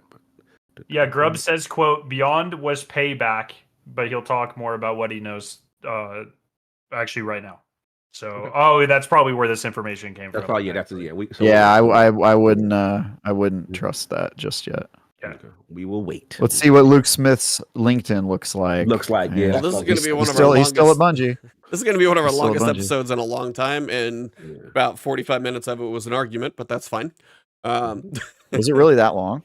Blew by. I mean, it's 2 hours, and I looked down. It's 8:42, and I was like, it's 2 hours and 40-minute episode. So we've been here for a hot minute. I mean the debate. Was the debate actually? I don't know. 45 I'm minutes? guessing, but we were hashing some stuff out for a little while there. So, well, I mean, this raises an interesting question. All the grains of salt, but if this is true, Bungie laying off the 2 VPs of Destiny, that has unbelievably big implications for the franchise as a whole. That's crazy. If true. If true. Yeah, LinkedIn seems... Take it with a huge grain of salt. Grub is a love the guy, but he just talks. I don't know. LinkedIn as of now still has Mark Noseworthy as vice president and still has Luke Smith, I guess, in Israel. So I haven't seen any. People don't always update their LinkedIn right away, but yeah, it is kind of We will see. I know we got the Schreier report tomorrow. Yeah, Schreier will be interesting to hear from if he's got sources. Yeah, tomorrow. So we'll wait one more and we'll see what's going on. But I feel like that would have come out, but also maybe that's the right thing to happen. I mean, we're talking about leadership making bad decisions. I'm sure that those are involved in it, and also maybe they could. They did mention in the article specifically that leadership was impacted as well, and they didn't expand on that, but they made a point to say that in Pete Parsons' article. So yeah, it doesn't really. Short of the executive team, which I mean, they're probably part of the executive team. They're vice presidents, or at least Mark Noseworthy was considered a vice president. Yeah, they're up there. Yeah. Yeah. I mean, that's huge. If true. So yeah, that would be the end of an era. Wow, that would be if it is true. Jesus. I mean, I think you get what you want. Then at that Trav, right at that point, you would have to. I know. I was like, I think Travis would. Now we got a chance. I was like, I think Travis would be closer than we ever thought he would be at that point. Wow. Here's the thing, though. If it is true, like Luke was there putting this thing with string and duct tape from the beginning. He was part of the original, and those guys got cold, right? Yep. Wow, it is kind of weird to think about, like how, you never see people go back. You know, it's like when you get to a leadership like this, it's a point of no return. It's either it works or you're gone. Yeah, they can't. I've never seen steps someone down like to go be a developer again. Yeah, like or a game director. Like they're not. It is kind of weird to think about. Like I don't know if I was in that position, it's like I know I fucked up. Just let me go back to what I was good at. You know what I mean, or whatever. Well, but you can't do that. That's the risk in getting promoted. Like I don't know if you guys have ever been offered a job title that was like beyond where you were ready in your career, but I've seen a lot of people make that mistake where they take it, and then any step back is seen as them showing that they can't handle the task. And so you kind of have to be strategic about the job titles you take and not take one until you're ready, because there's no going back, and it looks really bad on a resume if you go up and then down. It's just not. It's not good. Reaching, Trav. Yeah. Literally experiencing this. Right yeah. Title. That's a real problem. That is a real accurate problem. as hell. Absolutely. Yep. Well, I mean, you can't perceive to be going backwards. Yep. Yeah. Well, I mean, G-Man said, like, we saw Joe leave. Katarina was a surprising one after Final Shade. Yeah, Final Chef Shade. Andy. There was a whole lot of reading between the lines when he left. There was a lot more that was going on there. And then, you saw Michael Salvatore and Sky. I mean, they were, I think, part of either Layoffs or they went. But it's the writing was on the wall for some of the like higher ups. They were seeing things, they were getting to different places, they were taking a break, whatever they were doing. They were privy to some information. And unfortunately, those people in those positions typically are also getting good enough salary. They can probably take a break and handle it.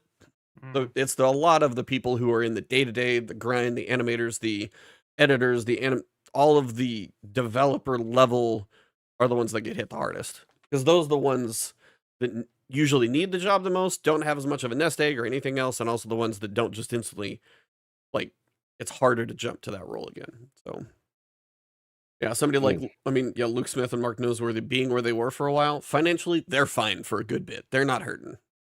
And I'm sure they had a payout in equity and everything else. So that's why, yeah, they may not be there, and the future of Destiny is going to be a interesting one with those two not there.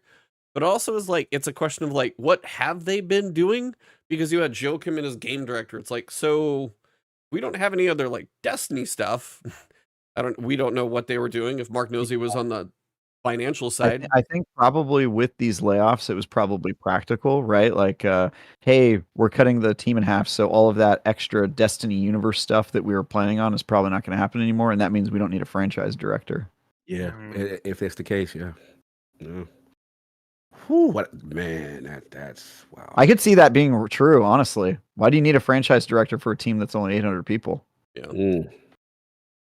If you're not doing TV shows and stuff. If you're not doing that, because they had grand, and Pete Parsons' comments did allude to, a lot of those grand plans, being spread out too thin and got overly ambitious, and they were literally the spearheads, those two, of that whole, grand plan for Destiny as a future. Remember, Destiny wasn't going anywhere. We've got big plans. Woo. And then that would kind of allude, again, we're speculating as to why Frontiers, we basically know nothing. We know nothing of Frontiers. Now we know less than next to that. Yeah.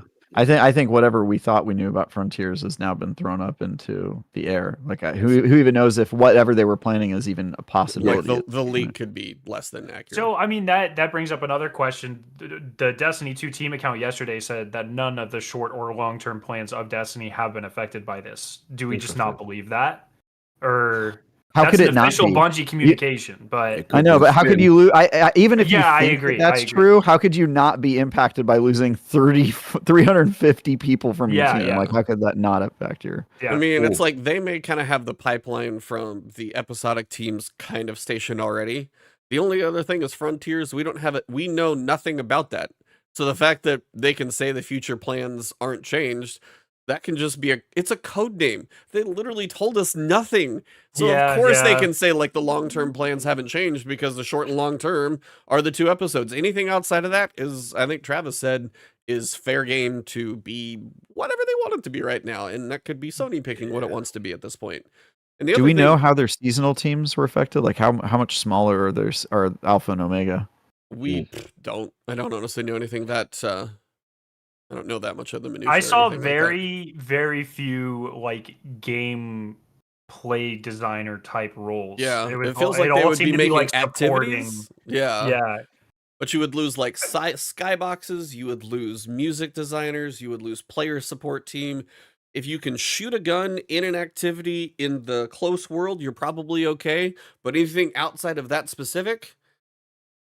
seemed like it was. I didn't see. As far as there's lists on Reddit, so we can go look this up. I didn't see anyone on the Rad team. I didn't see any activity designers. I didn't see anyone on the like sandbox or balancing teams that I'm aware of. So it could just be that they're getting rid of the teams that work on like new expansions, right? Like usually back in the day before studios were making multiple games one at a time, they would always fire the writers first because you write the story and then you don't need them, right? And then they would fire the artists because once the artists are done, then you're just working on gameplay, and then the gameplay people stayed until the end of the project.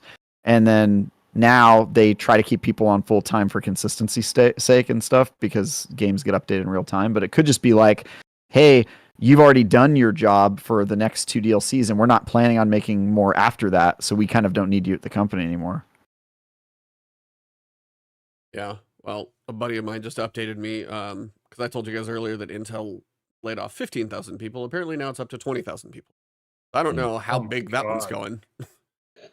Somebody's like, how do you even have 20,000 people to lay off? Well, apparently we saw there were 125,000 Intel's employees. got 100. Yeah, I was like, we saw that earlier. But either way, it's like, Yeah, big and small scale, but no, When that's like think about that, right? Like if you were in a position where you had to like even lay off 500 or whatever, 220, but you know the numbers.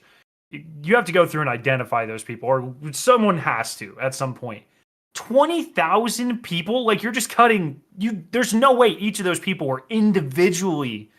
You know what I mean? Like they're just cutting teams. They're just like this. Do you want to know how projects. many employees Microsoft has? Yeah. 220,000.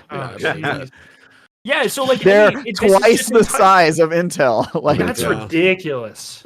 Yeah, But I mean, they have offices there's literally one, like I'll go to the grocery store and if I go down the street, there's a Microsoft building. Like they're everywhere.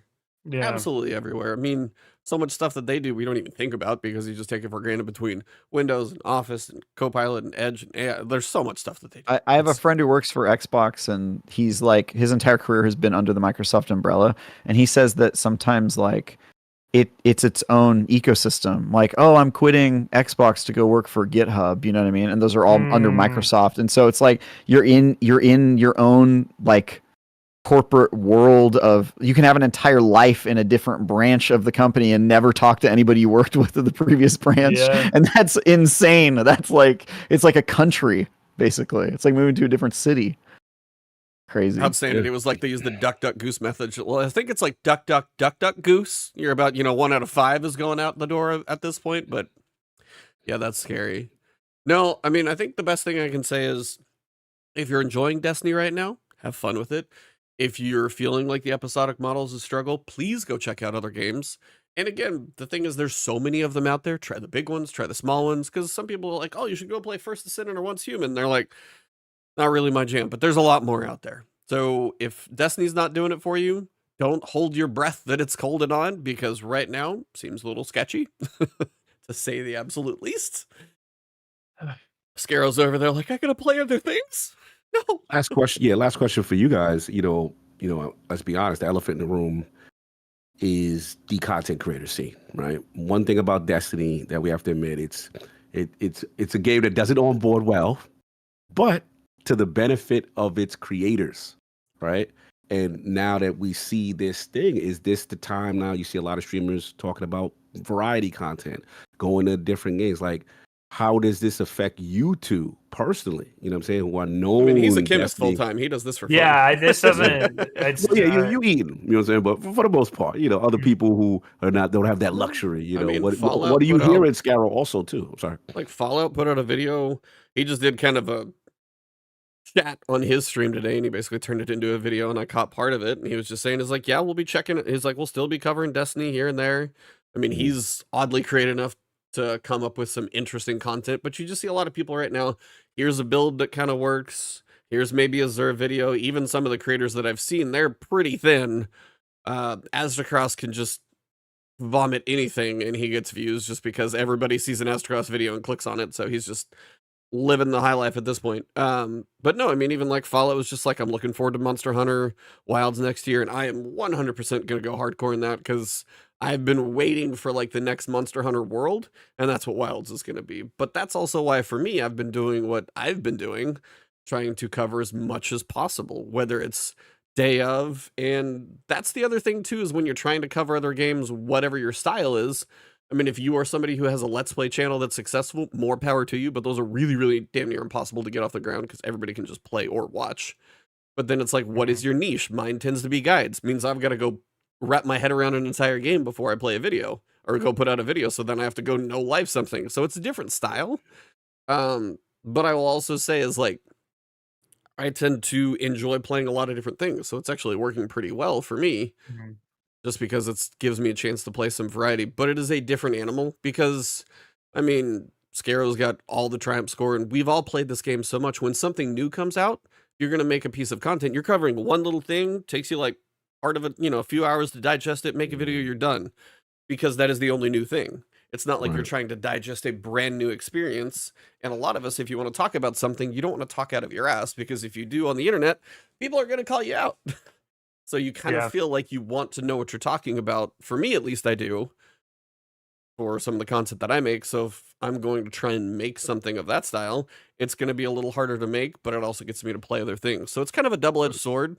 I got to dive deeper into new things, but also gets me a lot more new experiences, which has been, you know, up and down, whole lot of hours, little breaks here and there, stuff like that. And not everything hits. That's the other thing. You never quite know what's going to hit. Yeah. For me, I'm super fortunate to be in a position where it's just like if nothing's catching my attention, I've been trying. Like I tried Once Human, it was fine, didn't really get me. First Ascendant didn't really get me. I'm really looking forward to Marathon because I'm in my puzzle era right now, and that's my thing. And Marathon was originally before Chris Barrett got shipped off to Mars or whatever. That was like the original vision for Marathon, as I understand it. So. To have lots of puzzles and secrets and stuff. But for me, like the thing that I'm more look, I hit 100,000 subs. I did what I wanted to do. I don't want this to end. I love content creation. I'm not going to force myself. I'm in no obligation to do this. I will do if I need to take a break until something catches my attention. I will. What makes me the most sad is I love the Destiny community, and we've made friends we'll be friends forever. But the reality is when people go off and they start playing different games, they join other communities, we're gonna drift apart, and it's we'll always have those connections, but it's it's just never the same. So that's a lot of the reason I obviously love Destiny. I love what I do, but a lot of it the reason I want Destiny to keep going is all those connections. I mean, Destiny's literally changed my life. As weird, corny, or dumb, or whatever you want to say. Like preach. Yeah. I mean, it's just it is the reason. It is so like I just don't know, man. So I'm just gonna ride the wave. I'm gonna see what happens. I am excited for Marathon. I hope it's good. I have a lot of friends working on it, and some people that I seen some friends coming back that they came from Bungie that they played it or whatever. I've had friends that have played it. Can't talk to them because they're under strict NDA. But I'm gonna get CB so drunk at GCX and he's gonna spill all the beans. Tell me about it. You want to know one sad thing about this is too, like depending on the way things go, is like I wonder how many. I know GCX is the thing is bigger than the Destiny community. But Destiny is a big piece of that community. It is definitely most of GCX. I was like, so if that falls apart, that's gonna be kind of rough on that event, because I think that's one of the cornerstones of the creators that people go for. Typically, a lot of those and stuff like that. So it's kind of one of those where we haven't had CB on it forever either. Yeah, shout out to CB. Yeah, CBD gummies. CB, no D. Oh, no D for you. But yeah, I don't know. I hope that wasn't his first time saying that. All right, he was practiced at that one. Quick one out. Yeah, but we'll see. I'm interested. I really hope. I have a lot of friends that have gone full-time content creation, and I hope they're all able to make the transition very well. So we'll see. But do you guys feel like if Destiny fails as a game, it'll be kind of like a layoff for you? I do not know. It'll honestly, it'll be like the universe telling me that he's free. I can pursue other things in my life. I think Teddy will finally breathe. When Destiny 2 is done. He gets his watch has ended. His watch, his watch on the wall will finally be done. The wall, good old Teddy. He comes back, right? He doesn't get to escape. That's revived. Yeah. I mean, like it's I don't know. I only do all of this because I love it. At no point in my life have I done something that I don't want to do, short of getting a paycheck. But that's not this. You know what I mean? Yeah. So it's like, I don't know what the future looks like, but whatever. Is that scary? Are you scared? Not really. I came to terms with my mortality a long time ago. So why are you called Scaro? Shouldn't you be called Brave? So that's actually an interesting question. When I was a kid. I was like 9 or 10. I needed a username for RuneScape, And You and my Esther favorite should TV, talk. my favorite TV show at the time was Doctor Who, and the main bad guys, the Daleks, are from Skaro, but I was a little kid, so I spelled it wrong.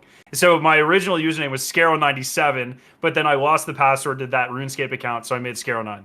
Oh, the history. Great. It's actually I like actually that. probably better that it's not 97 because that way it Yeah. doesn't just date you. So Yeah. like all the Yes, the- you know. Yes. No, I mean I would That's the honestly say one. is like if Destiny goes away, I think it's healthy. I mean, it will be difficult for some that truly are like, I do PvP Destiny content. That's rough to go find. Now, can you go have success in other places and try other things? That's one. I think Scaro said it right though. And I'm lucky enough that I've been fortunate enough to be in the situation and all of the surrounding circumstances to me doing what I do.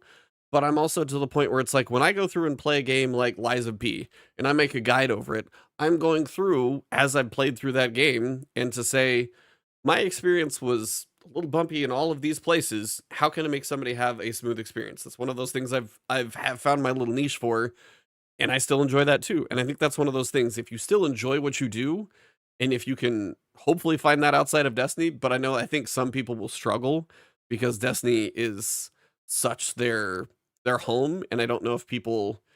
I think people right now need to start realizing this may not be your home, and you need to go see what it's like to see what other homes feel like, because it's not going to be forever. And if this isn't the writing on the wall for you, then I don't know what is.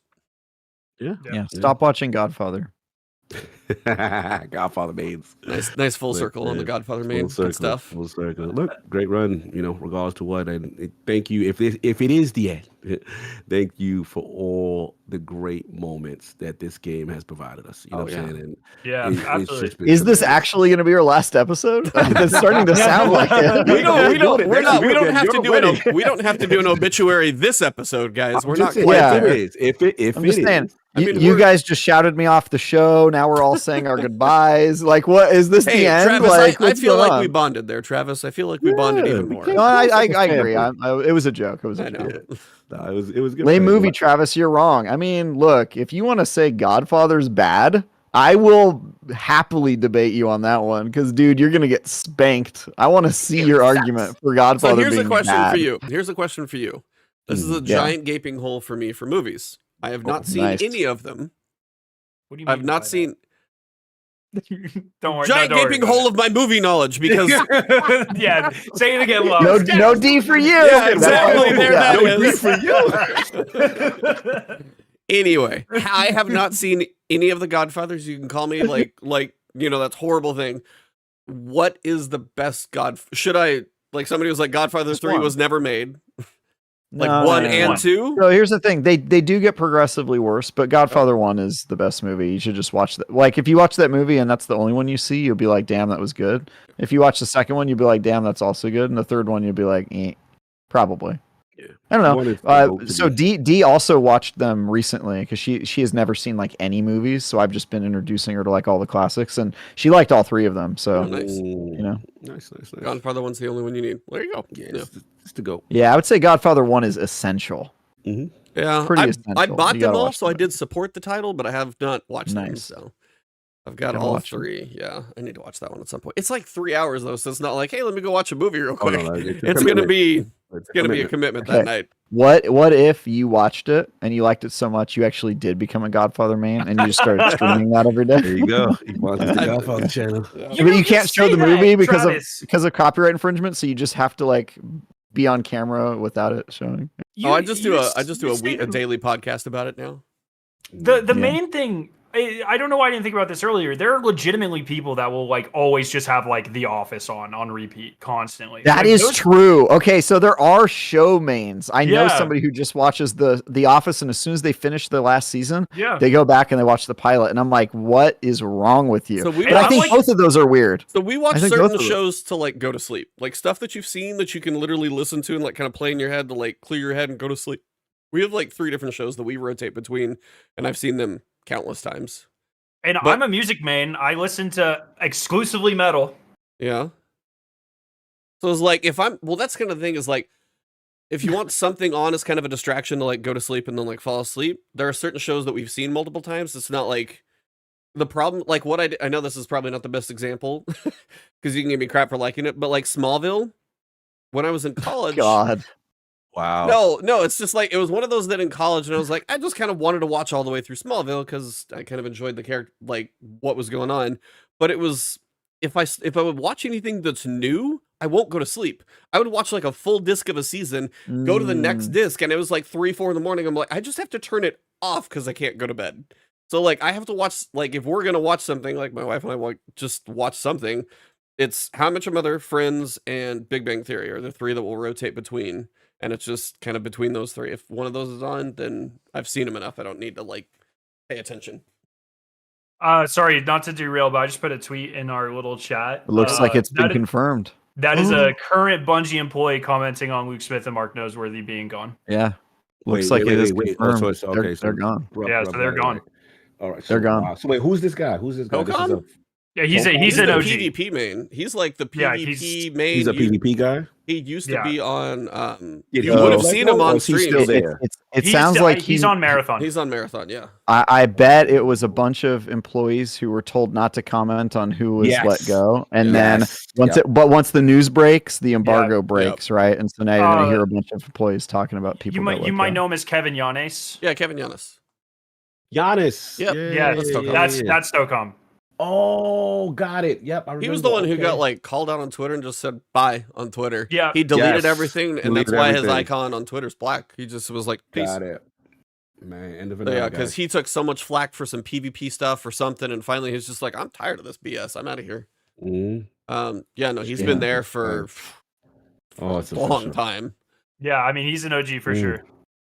So at least in the Destiny cry in the car. It's over, guys. Dude, it's starting to look real bleak. This might actually be our last episode. It was a good show. I think we did a really good job. And I mean, I told you guys at around 300. Come take my record now. I ended the show. Dude, he was on the finale. Dude, crazy. We're going to go out to Travis's wedding. We're going to have our cheers. Now, Teddy will be there for that, so he's got one for you there. We got to pull one out. Destin will be there, too. You guys will get to hear what he thinks about all this. Oh, this ought to be great. He's going to be at our table. That'll be fun. He will be at your table, yeah. Yep. He'll be like, before they show off the game, they should make everything accessible from collections. Every role you've ever Reb was supposed to be at your table, too, but she had to back out, unfortunately. Reb so, yeah. Oh, man, I actually really want to meet her, because I swear I could. Reb and her husband were going to come to my wedding, but they had stuff come up. So they're moving. They're moving to a different state, so yeah. Damn. Oh god, damn. How do you like smooth? Wow. That's from the very beginning. Is there going to be a fire team chat? No, it's over. It's over. Destin definitely doesn't want to follow up the last episode wherein we interviewed a Bungie dev about some really cool stuff, and it was a super positive episode with an episode where we're all crying about how this game is basically dead. Yeah. But the nice thing is, we still all play video games, so we'll still have stuff to talk about. Yeah. Just depends on if I can wrangle in Travis on a frequent basis or not. Because you still talk about video games on Sunday, too, so then I feel like you're just, like, saying the same thing twice. Yeah. But what we need to do is combine forces and make one big show. We did just have an opening. Because Dan's off the show. I'll join you. I'll come hang out with you guys. You should offer. Yeah, he well, I'll tell you, it's private. Okay. Private. Okay, got you. Whatever. Well, Scarrow may want to go say hi to his wife. Yes. He's actually asleep. So there you go. Some people may need bathroom breaks. I'm not sure. I don't know. I'm actually good right now, surprisingly. 3 hours later, we can call it. Yeah, I've been like myself for the last 48 hours, buddy. Like we're I was like, I'm kind of numb to everything, but yeah, the Luke and Mark stuff is surprising too. Yeah, I'm numb. Weird. Yeah, that hits. I was hoping. I'll try to hope. But yeah, it's over. It's over. We'll see. Chat, you guys have been here for an epic episode. I'll tell you that. We'll see. Who knows? Maybe. Stuff and things. I love how little buy-in there was. Sorry, we were all just like not buying it. Like, no, Arrow, are you saying words still or just noises now? You know what my favorite moment? Okay, my favorite guy. No, I'm still doing the thing. You're good. No, okay. No, my favorite moment Luke Smith is after the Activision, and they had said that Destiny underperformed on every metric. It was a disappointment, and this is right after Forsaken, and then he put out the tweet, and he was just like, "Guardians." Was it? First of all, he said we wasn't a disappointment to him, and then I remember when they broke free, and he was like, "Guardians decide their own fate from the what you call it." That's my favorite Luke Smith moment. Man, I can't remember what Outlet did it. I can't remember what Outlet did it, but Luke Smith got interviewed. baby. Yeah, Luke Smith got interviewed, and it was like 100 questions, but it was really fast, snippy answers. Yes, the fast Twitch one. Yes, yeah, I forget who did that. Game Informer. Game Informer they do it. They used to do it for their cover story every month. They used to have the exclusive. I'm savagely jealous of that because I've always wanted to do one of those rapid fire 100 questions in 5 minutes. I think it's called. I've always wanted to do one of those. Yeah. I would be so good at that interview because I'm great at asking loaded questions. Oh, it'd be so good. Yeah, that was good. Yeah, that was good. Oh. All right. Well, 3+ hours. Haven't done this since like Bife was on the show. Oh, sorry. I should say, Luke. He and I are buddies. We used to hang out when we'd go to studio events and drink together, and I miss those days. And I know that he's going to do great things in the games industry, and this might be a blessing in disguise. Hopefully he and some of the other people let go at Bungie can take all their talent and go start something new. I think that would be sick. Luke has always struck me as an excellent hugger. Yes. That is an Is odd, that true? that is an odd comment, but I can see it. I've hugged him. Yeah. I've hugged him. He's a good guy. I feel like He genuine... has a very warm presence, you know? Like, that guy gives phenomenal hugs. I know it. I feel like when you say you've had drinks with him, I feel like if you have a beer, you're just going to have like a fun night with him. It feels like it's just going to be a good time. Yeah, for sure. He's very sociable. He's a very kind dude. Yep. Always loved his energy. Well, this isn't the last episode, but we are off next week. Yes. But for now, we probably should wrap this thing up because I think we're breaking our record. I think we're breaking our record for length. No, it's not the last episode. Take that, Teddy. But so we're gonna have one more episode to bring Teddy on. That's what we got. Anything else you guys want to say? And then we can wrap it up.